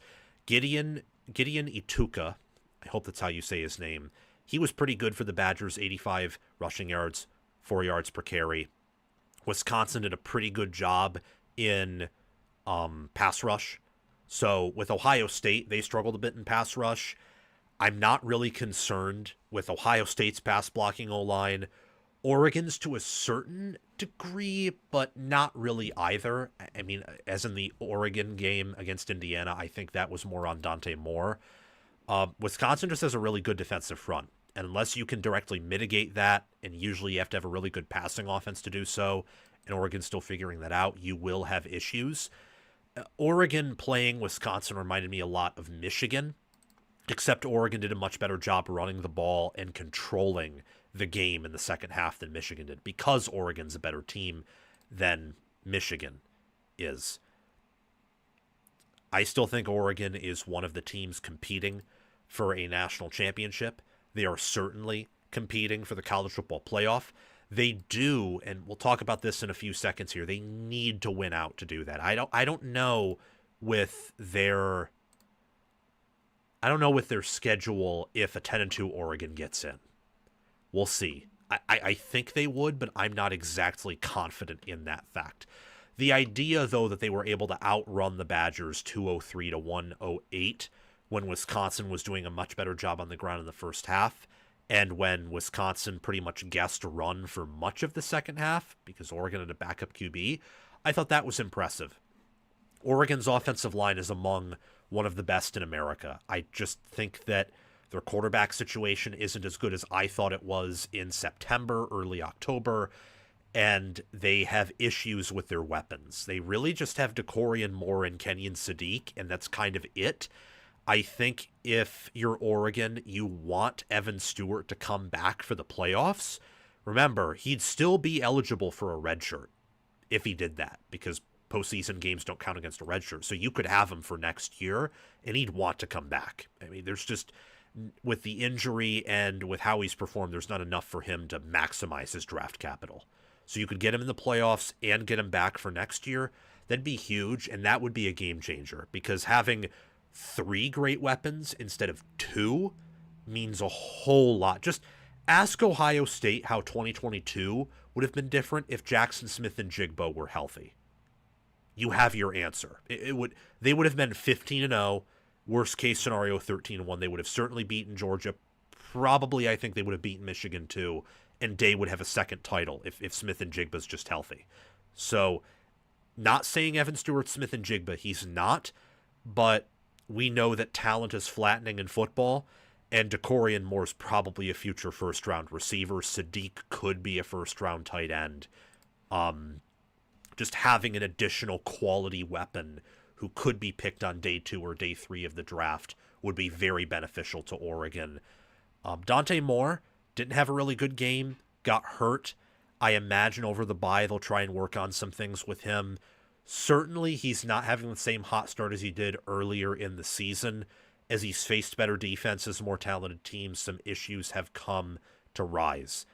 Overall, though, Oregon's defense nearly pitched a shutout. They're a better defense than they were last year by a mile. I think this O-line is a higher ceiling than last year's O-line. Just quarterback play is more inconsistent. You don't have the same group of receivers, although you have a better wide receiver one. Still optimistic on Oregon overall, but we'll get to them in a minute. I want to once again spend time on Wisconsin and how they deserve better. I can't do this. If I were a Badger fan, I couldn't do this. Wisconsin is only halfway effective at running the ball on scripted drives. So Michigan and Oregon on the road, they did that. Like early on, ran the ball, and then after that, they got destroyed on the O-line, and their D-line eventually had to cave in because it's not this. It's a great unit, but it's not elite. And their secondary at times was taken advantage of. More so in the Michigan game, Oregon didn't really do anything through the air and yet still ran for over 200 yards, which I thought was impressive. But the overall performance, pretty sloppy indeed. You're 2-6, 0-5 in Big Ten play. You have a bye, and then you play Washington at home, Indiana on the road, Illinois at home, and Minnesota on the road. Realistically, I think you're losing out. At best, you're winning one of those games to go 3-9. Luke Fickell and Wisconsin need to part ways for the betterment of probably Fickell's sanity and the better of the Badger program. Wisconsin deserves better. The only thing they're good at is stopping the run. Everything else they're pretty bad at. That's all I have to say. For Oregon, at Iowa really determines the season. I could see USC maybe beating Oregon, but that's also tough. I really just think that their game against Wisconsin was similar to their game against Northwestern, where you're just trying to get through the motions. You weren't really expecting this team to maybe punch you in the mouth given what happened against Iowa and Ohio State. You play a little bit sloppy. You still at one point lead 21-0. You were never going to lose. You just didn't perform all that well. I think this team out of the bye will perform better against Iowa. Doesn't mean they'll win. Iowa is way better than Wisconsin, and it's on the road, time zone change, and it could be a 10 a.m. local. It could be a 10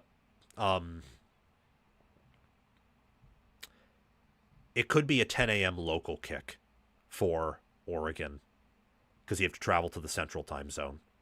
Like that could be a so noon Eastern time, 11 a.m. No, it'd be a 9 a.m. I don't know why I thought that. Why did I think that? Whatever. It would be a 9 a.m. local kick. There's a chance of that happening at Iowa. At best, it's going to be a 12:30 p.m. local kick. So Iowa, from a bodily clock standpoint, will probably have an advantage in that game. And Iowa in the trenches can match what Oregon does. Better than Penn State, similarly to what Indiana could do. Just don't have the perimeter play or the don't have the perimeter play, coaching, or quarterback that Indiana does. So that is going to be a real test for the Ducks. But I think they should be favored there, and they should win that game, and they should honestly win out. They do have a tough November, though. Like, Minnesota's really your only very guaranteed win at home on a Friday night. At Iowa, USC at home, and at Washington are going to be tough. If Oregon wins all three of those games, they're national title contenders. If they lose one of them but beat the others, they're probably still in the playoffs, but maybe they could even get snubbed with the weak strength of schedule. Penn State not being good really hurts Oregon's case, but I think this team, I think they're one of the best in America. I'm giving them some benefit of the doubt based on what I saw at parts of the season. Oregon, they beat Wisconsin. They're a good team, great team, certainly in the near elite section. We'll see if they're elite, and November is going to tell us a whole lot about that. A whole lot. As for Texas A&M and LSU, this is the game that is going to get Brian Kelly fired. I don't know if it'll happen later today, around 2 p.m. Eastern time, so in 45 minutes at the time of this recording, or maybe later in the day. I don't know. But I do know that Kelly at LSU is not going to work out. A&M dominated, trailing 18-14 at the half, and they outscored LSU 35-7 in the rest of the game. When Casey Conception had that punt return for a touchdown, you could see it on Brian Kelly's face that he knew it was over. It was the face of death and despair. He could no longer yell at his coordinators, yell at his quarterback who has no help. He just couldn't do it anymore. The game was over, and he knew it. He absolutely knew that game was over. Reed averaged nearly 10 yards per attempt. A&M dominated on special teams. A&M ran the ball for almost 6 yards per carry for over 200 yards. LSU was held to 2.2 yards per carry because A&M had 7 sacks and 11 TFLs. LSU's O-line is it's a disaster. There's no other way to put it. Their portal additions on offense never worked out, even at receiver. Defensively, they worked out, but there's only so much you can do defensively against a team like A&M when you can't generate any offense. And eventually, you shrivel up, you fold over, and you die. And that is what happened here. My oh my. LSU should win national titles. They should compete for them. They should easily be in the playoffs more years than not. And occasionally miss, occasionally, due to the fact you're playing in as tough of a conference that LSU does, especially with the 9 conference games coming up and the fact that I imagine LSU will still schedule tough out-of-conference games. And yet, they are already out of the playoff picture. Tell me that with a 24-point loss to A&M, 5-point loss to Ole Miss, and a 7-point loss to Vanderbilt, with your best win probably being South Carolina at home by 10, how they get to the playoffs. Unless they win out, and I don't think they're going to win out. You know, you got that game against Alabama on the road, and then at the end of the year, you got to play Oklahoma on the road, where Venables is not going to have the same type of pressure that you do if you're Kelly. And you're not going to block Oklahoma if you can't block A&M, as Bud Elliott said on the Cover 3 podcast last night. I mean, LSU won the turnover battle by 2, and they lost by 24 points. Like, if A&M simply cleans up some of their mistakes, they win this game by 30 or 40. The game in terms of how it was going, minus trailing at the half, reminded me of 2019 Ohio State versus Michigan, where this rivalry isn't nearly as intense as that one, but these teams play every year, and there's kind of a personal feeling between these two teams with, you know, Tommy Moffitt being their strength and conditioning coach for A&M, was that at LSU for a while, and these teams technically do have a rivalry since A&M joined the SEC. These teams have played annually. And A&M, never winning in Death Valley before, they destroyed LSU. They physically killed them. They mentally broke them and probably the fan base. I don't see how this can work out with Kelly and A&M or LSU. With Elko and A&M, oh my goodness. You better give him an extension after this year. I mean, this team probably goes 11-1, and even if they go 10-2, that win over Notre Dame is aging gracefully. That is aging like a fine wine. I mean, Notre Dame got a bye after almost coming back against Miami, and they're at home, and A&M, if not for a blocked punt, might have beaten them by double digits. That is a chef's kiss win for Mike Elko against the Notre Dame team that should win out and should be in the playoffs at the end of the year. And if you put Notre Dame in the playoffs, how will you not put an A&M if they're 10-2? And again, more likely than not, they're going 11-1. FPI projects them to go 11-1. Right now, I would favor them over everyone remaining on their schedule, but we'll get to that. We like to save the best for last. We'll talk about A&M's schedule in a bit. Let's get to LSU. Clemson sucks. Your win over them means nothing. LA Tech, congratulations. You should beat that team. Same with Florida. Same with Southeast Louisiana. Same with South Carolina, who's 3-5. Your best win is 3-4. Second best is 3-5. In fact, your best wins were quality losses to now 7-1 Vandy and 7-1 Ole Miss. Those were your best wins. But that all went out the door. If you just beat A&M, where A&M was only favored by 2.5, and this is a game where I thought A&M would win and cover, did not think they would de-pants LSU on national TV like this. And they did. LSU's defense looked similar to last year's defense. And that was because, again, Whit Weeks was out. LSU's offense looked like last year's LSU offense when they played Alabama. It was a pretty similar game. As a commenter on my Twitter page replying to me, he was like, hey, I or maybe it was YouTube, but he said, this reminded me a lot of A&M LSU. I thought that A&M would win big, and they did. And that's what happened here. And A&M is a different beast than Ole Miss and Vanderbilt. They are much better than both of those teams. They went into Death Valley and they nuked that place. It was empty midway, early fourth quarter. That place was empty. The fan base, so when your team quits on you, that's bad. But you can sometimes fix that. Sometimes a team quits on you because they get depantsed first quarter and you just can't come back. That's understandable. That happens to even some good teams. Shouldn't happen at LSU, though, period. The fan base, when the fan base quits on you, you're dead. And the fan base has quit on Brian Kelly. They deserve better than this.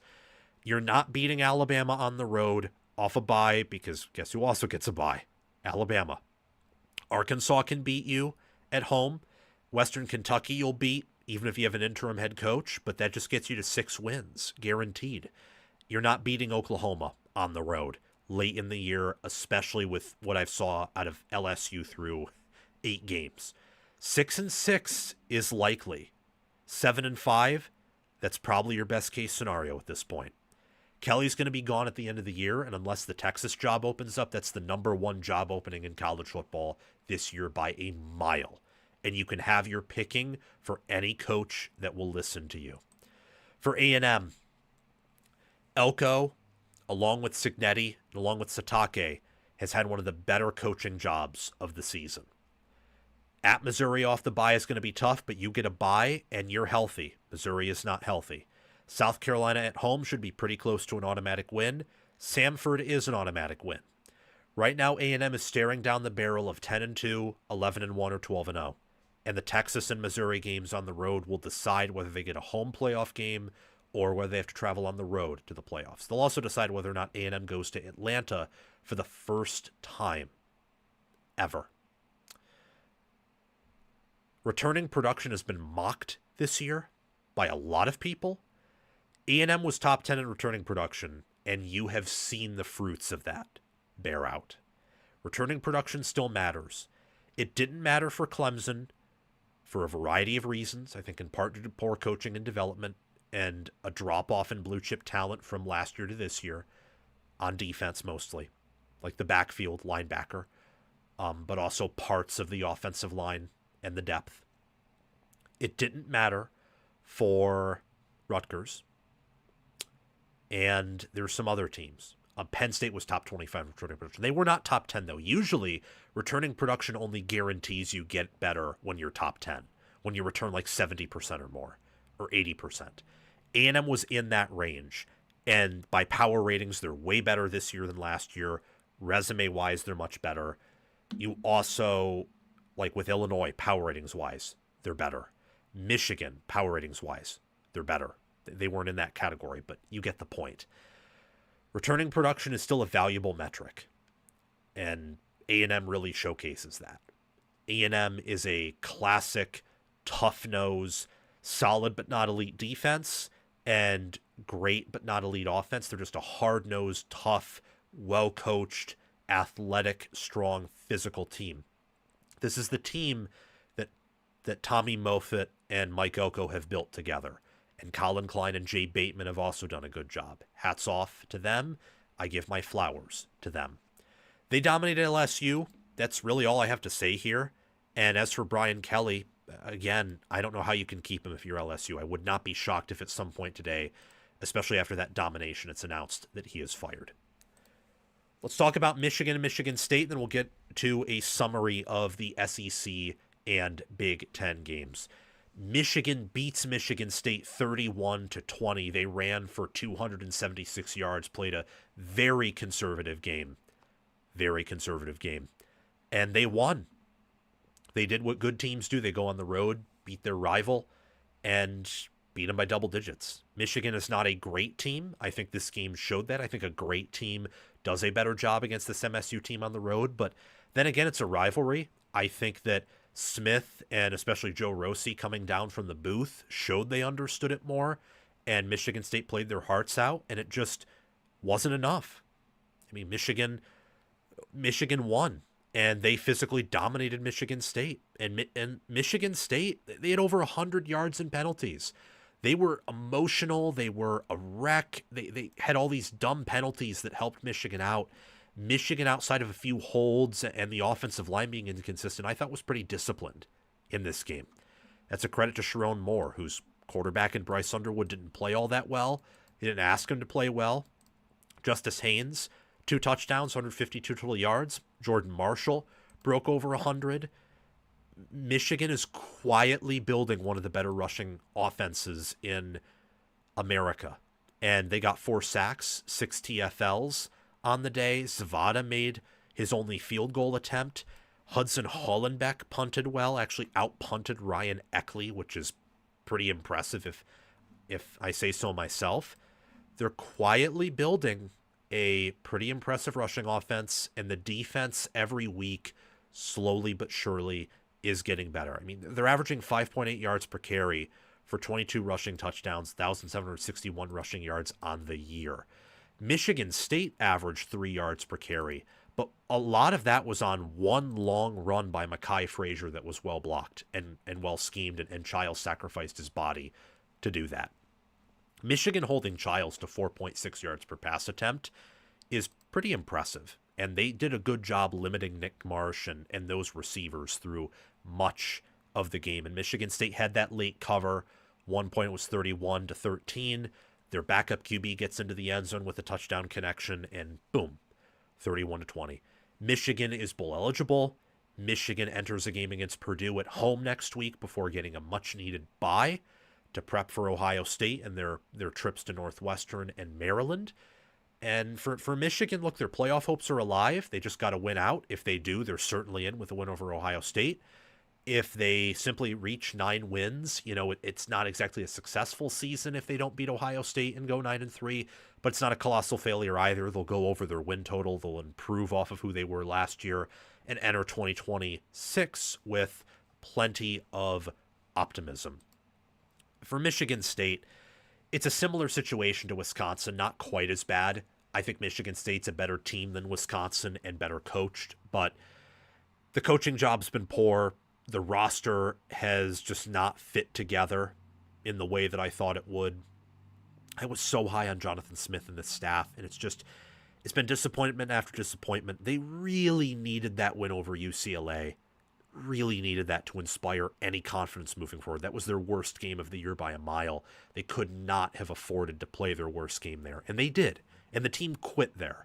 They rallied against Indiana. They rallied against Michigan. Like, the team didn't quit in those games, but they were just out-talented in the Indiana and Michigan game and didn't have much of a shot at winning if those teams didn't mess up a bunch, and they didn't. They played more disciplined football than Michigan State did.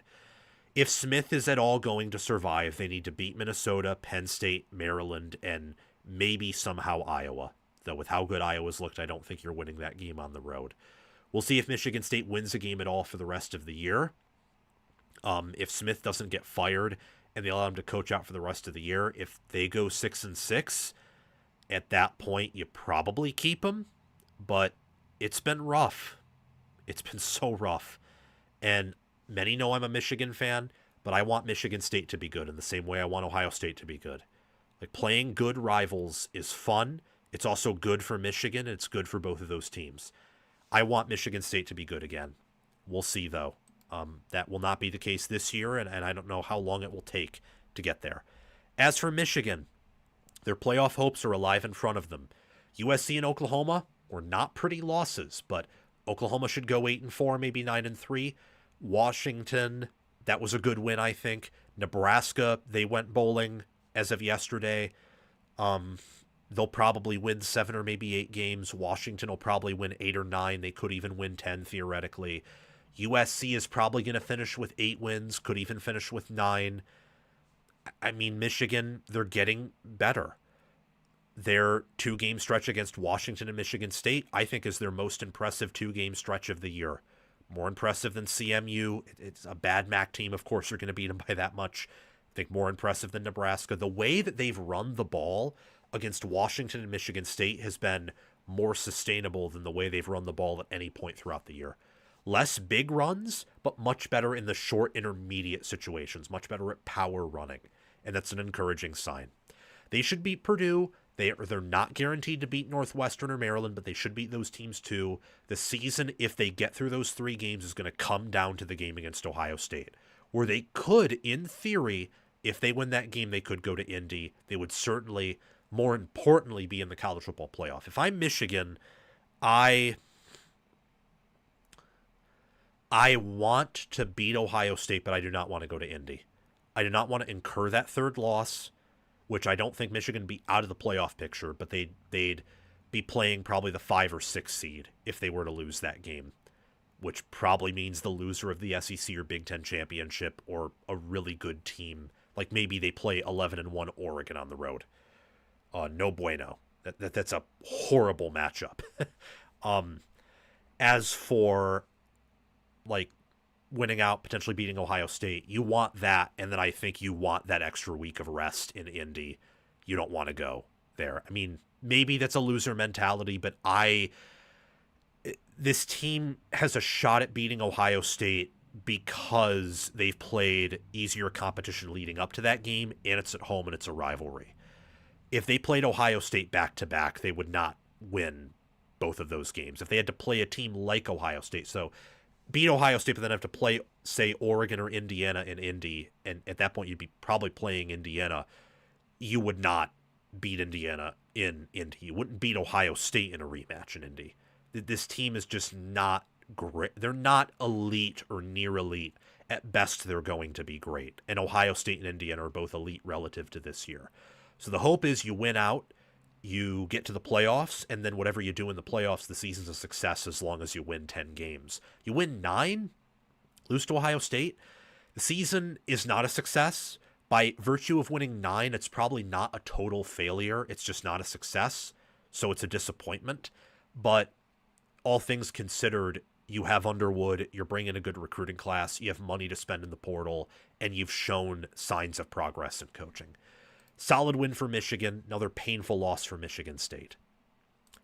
And last but not least, let's briefly talk about for like 5 minutes each, SEC and Big Ten championship, or SEC and Big Ten game reactions. Let's talk about the Week 9 Big Ten slate as it's all said and done. The Big Ten had some good showings. They had a lot of impressive performances at the top, but they also had some slugfests and areas where they certainly struggled. So let's take a look here very briefly and talk about each of these games. So Indiana beat UCLA 56-6. Not that much of a surprise in my mind. It was a bad matchup for UCLA roster-wise, scheme-wise. The fact they had to kick off 9 a.m. their time, and the fact that Indiana played Michigan State more competitively than Cignetti wanted. So Cignetti had an excuse to get mad, to get his team riled up, and you saw, UCLA early on was riled up, but after that pick 6, reality began to settle in.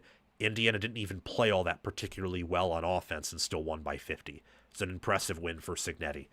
Nebraska beat Northwestern 28-21. Didn't run the ball all that well outside of Emmett Johnson busting some tackles. O-line was once again, I think, porous at times in run blocking, much better in pass blocking. It was a clutch win defined by special teams and the defense taking away the football from Preston Stone 2 times. Much needed win to get to bowl eligibility because there is a realistic chance Nebraska loses out from here. But first time where Nebraska's had back-to-back bowl seasons since 2013-2014. First time they've had back-to-back 500 or better regular seasons since that time.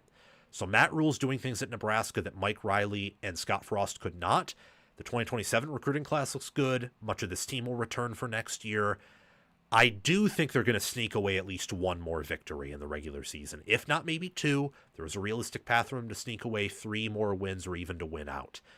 More likely than not, they're probably going to lose more games in their remaining slate than win more, but they've improved from where they were last year, especially in special teams. For Northwestern, they should probably beat one more team remaining on their schedule, though there is a chance they, lose out and go 5-7. Still think David Braun's a solid coach. Rutgers beat Purdue. Back and forth game. Purdue got on top early. Rutgers was the better team. They won on the road. Much needed win for Schiano because I don't know if they'll win another game this year, but at least they win a conference game. Purdue is still searching for their first win in Big Ten play since 2023. I don't think they'll earn that this year. Washington crushed Illinois 42-25. Their playoff hopes are alive. Illinois are dead. I think both teams are well coached. Washington is just better coached. They were at home with a travel edge. They have the more talented quarterback, and their personnel fit with their scheme better than Illinois' personnel fit with their scheme. It was always going to be a bad matchup. If Illinois somehow won that game, I would have been very impressed with Bielema, but they did not. So Washington CFB hopes are alive. Illinois are dead. Iowa smoked Minnesota. not much to talk about there. I did not expect it to get that bad, but I did believe that Iowa matched up with Minnesota pretty well. Good to see that Iowa has some offensive fireworks, that Gronowski, I think, is playing his best ball that he has all year, and Phil Parker has his best defense since 2023 or maybe even 2022. Oregon sloppily played Wisconsin. 21-7 was the final score. I was impressed by Oregon's second half performance on the offensive line and rushing offense. I do think there's a very good chance they have the best rushing offense in America. It's up there, I think, with Notre Dame's. Notre Dame, I like their backs more. I love Oregon's potential on the offensive line more. We'll see, though. You got to get more healthy. You got to get him out of his own head. You have to help him get the ball out quicker. And there are some issues in pass protection with this Oregon O-line. Not critical ones, but they're just not among the nation's best there. Nonetheless, you win, you survive, you advance, you enter the bye. Wisconsin deserves better than Fickle. He ought to be fired if Wisconsin has any testicles. For Michigan State, almost said Michigan State, Minnesota, that's next week's game, Sam. Michigan retains control of the Paul Bunyan Trophy for the fourth year in a row. They win 31-20. The defense played well. I know they gave up 20 points, but one of them was a garbage time touchdown. Michigan State had to convert on fourth down. Had to be really stubborn to get many yards against Michigan's defense. Defense played better. The offense had one of its worst games in a while, especially passing. But rushing-wise, Michigan's beginning to gain some strength in power running, and their short intermediate gains are coming at a more consistent rate. So it's an encouraging win for Michigan in terms of they're showing more shades of their team, which means a complete performance from Michigan is looking better than it ever has throughout the year. We'll see if they can put it all together, though. That's going to be a whole different task. For the current Big Ten standings, Indiana and Ohio State are tied for first right now. I know that Indiana technically has an additional win, but let's be real here. They're both undefeated. Ohio State just had their second bye of the year. Indiana doesn't have that until week 13. Both are undefeated. Both look like they're on a collision course in Indianapolis. Oregon, Iowa, Michigan, technically USC are still in that conversation for Indy. They all have odds to reach Indy and win in Indy, but more likely than not, it's going to be an Indiana-Ohio State Big Ten championship game. Indiana's toughest game will have to play Penn State on the road. Ohio State's is playing Michigan on the road, so I'd say Indiana is the most likely out of all these teams to reach Indy. Next is Ohio State. Next is Oregon. Next is Michigan, and then probably next Iowa, USC, the least likely out of that one-loss group to go to Indianapolis and compete for the Big Ten championship game. Every single team with one conference loss is alive for the playoffs, including Washington and Nebraska. They can win out with the schedules they have. It's unlikely, but not impossible. For example, I have an easier time seeing Washington get to the playoffs than Iowa based on schedule. I have an easier time seeing, honestly, Nebraska. I have an easier time seeing getting to the playoffs than USC at this point, for example, just due to scheduling stuff. That's the current Big Ten standings here. It looks like it's going to be a collision course between Indiana and Ohio State for the Big Ten. But if you really believe, for example, that Oregon's going to win out and that one of Ohio State or IU loses, they could win the Big Ten. If you really believe that Michigan and Ohio State's going to be a really competitive game and that Michigan has some advantages there, yes, Michigan can get to Indy. It's going to be a fun November in the Big Ten, albeit there are very few big games. Thanks, James Franklin, for sucking. But it's still one of the better conferences in America. There's going to be several national title contenders coming out of this conference. Right now, your top two teams that are favored to win it all are from the Big Ten. Ohio State and Indiana, and Oregon's close behind those two teams there. Next, let's do the SEC, and then we'll get on out of here. Week 9 in the SEC was full of close games, and that's not a surprise because this is the deepest conference in America. I know some of my Big Ten guys won't like that. This used to be a primarily Big Ten channel. The Big Ten's teams at the top are way better than the average SEC team at the top. Like, Georgia, Alabama, A&M, I think collectively are worse than Indiana, Oregon, and Ohio State. And if you go down one or even two more teams, the margin in favor of the Big Ten, I think, probably gets better. But the SEC's bottom feeders are much better than the Big Ten's bottom feeders. Mississippi State is a much better team this year than Purdue, for example. They're better than Wisconsin. The SEC is the deepest conference in the league, and with how they've built out their schedule, it makes for some awesome football games. So let's talk about these. Oklahoma lost to Ole Miss. Painful loss for the Sooners. Needed win for Ole Miss if they want to get a home game in the playoffs. Excellent win. Lane Kiffin, I think, has had one of the best coaching performances of the year, and the Rebels move on. They're in the playoff picture. They're even in the picture for Atlanta if some chaos happens and say that A&M or Alabama lose a game. They're in that picture. So Trinidad Chambliss, fantastic performance. Oklahoma needs to get better on defense and pass defense, and hopefully they can find more of a run identity, because Mateer is not meant to carry you in shootouts, and they tried to do that in this game, just didn't work. Auburn escapes Arkansas. I still don't think Hugh Freeze survives or even deserves to survive. They did not have a good game plan. I just think they out-talented Arkansas. That's really all I have to say there. 133-24. Don't see how this team is going to beat Vanderbilt or Alabama based on how they've played. And at that point, you're 6-6. Do you really want to keep Hugh Freeze around? I don't know. Alabama escapes South Carolina on the road 29-22. A lot of road teams winning in the SEC. That's actually something I just noticed. Road teams in the SEC were what? 6-1? It's crazy. 6-1. And all of these wins outside of Tennessee and A&M were by single digits. That's insane. That's crazy. And again, that's how competitive this conference is. Alabama wins 29-22 over South Carolina. Not a good win, but Alabama's still one of the best teams in America. It's a similar thing, honestly, to like Ohio State beats Texas at home 14-7, and we've seen that Texas is not a top 10 quality team.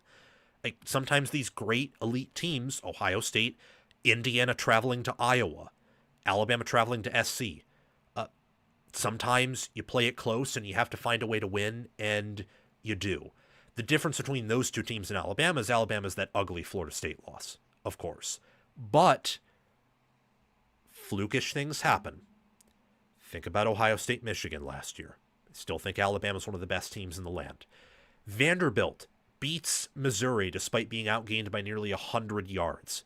Missouri starting quarterback Bo Pribula is likely done for the year. Vanderbilt is in the Atlanta and college football playoff conversation. Phenomenal coaching job by Clark Lee. Their only losses to an Alabama team that people I trust have power rated number 1. I will have power rated number 1 and number 2. You'll find out tonight, Sunday at 6 p.m. Eastern time. Good win for Vanderbilt. For Texas and Mississippi State, 45-38 Texas in overtime. If Texas puts all of their potential together, Manning's played well at times this year. The defense at times looked like the best defense in America. The O-line against Ohio State looked good. If they play to their ceiling, in theory, they could win it all. The problem is, I don't know if they can play to their ceiling because through 8 games, they've never played to it. Even in the Oklahoma game. Maybe the OU game was the one game they played to their ceiling collectively. That's probably it. They need to find consistency here, and they need to find it quickly, because if they don't, they could lose to Vanderbilt, they could lose to Georgia, they could lose to Texas A&M, they could even lose to Arkansas if they don't find their footing. They have 4 losable games in November. That is not a good sign when you've already had 2 losses. And I do not think 9-3 Texas gets in with the schedule. I could be wrong there, but especially if Oklahoma continues to lose some games. Kentucky's a pretty bad team. Mississippi State's pretty bad. Their non-conference outside of Ohio State's pretty weak. Texas needs to win out here if they want to get in the playoffs and be in a favorable enough position to win a title, or at least to win a playoff game and not have the season be a failure. They got to win out. Going to be tough, but they keep finding ways to win. And at this point, if you're Texas, a win is a win as long as you keep winning. A&M crushes LSU. I think Brian Kelly's going to get fired straight up. As for A&M, much like with Kiffin and Clark Lee at Ole Miss and Vanderbilt, They have one of the best coaching jobs and staffs in America. 49-25 on the road against an LSU team that is not one of the 10 or 15 best teams, but is probably one of the 25 best teams in power ratings. That's impressive. They got Kelly fired. Would not be shocked if Kelly but if LSU and Kelly part ways even today. Certainly at the end of the year they will. Tennessee crushes Kentucky. That's kind of history between these two under Heupel. Tennessee's defense has a lot of concerns, but their offense, when it faces a really all year outside of the Alabama game, it's done a pretty impressive job. These are the current SEC standings. A&M and Alabama look like to be on a collision course to Atlanta in the SEC championship game. Looks like they're going to be on a collision course there. Georgia, Ole Miss, Vandy, and even Texas could be in that conversation. Could be. But even if A&M and Alabama drop a game, depending on who it is, they could still find their way to a matchup in Atlanta, which I'm honestly rooting for. It'd be different. It'd be A&M's first trip to Atlanta. And the SEC, they're beating up on each other, but Georgia, Alabama, and A&M can certainly win it all. If Texas puts everything together, they probably could too. That's the Week 9 SEC slate. I imagine the rest of November will be filled with plentiful amounts of quality games. I gotta go, guys. Sorry to be this abrupt, but I gotta go. Even if there are like super chats, I can't necessarily read them. Don't have the time to. Doesn't look like we have any super chats. So thank you all so much for watching. I will see you all very soon, later tonight, actually.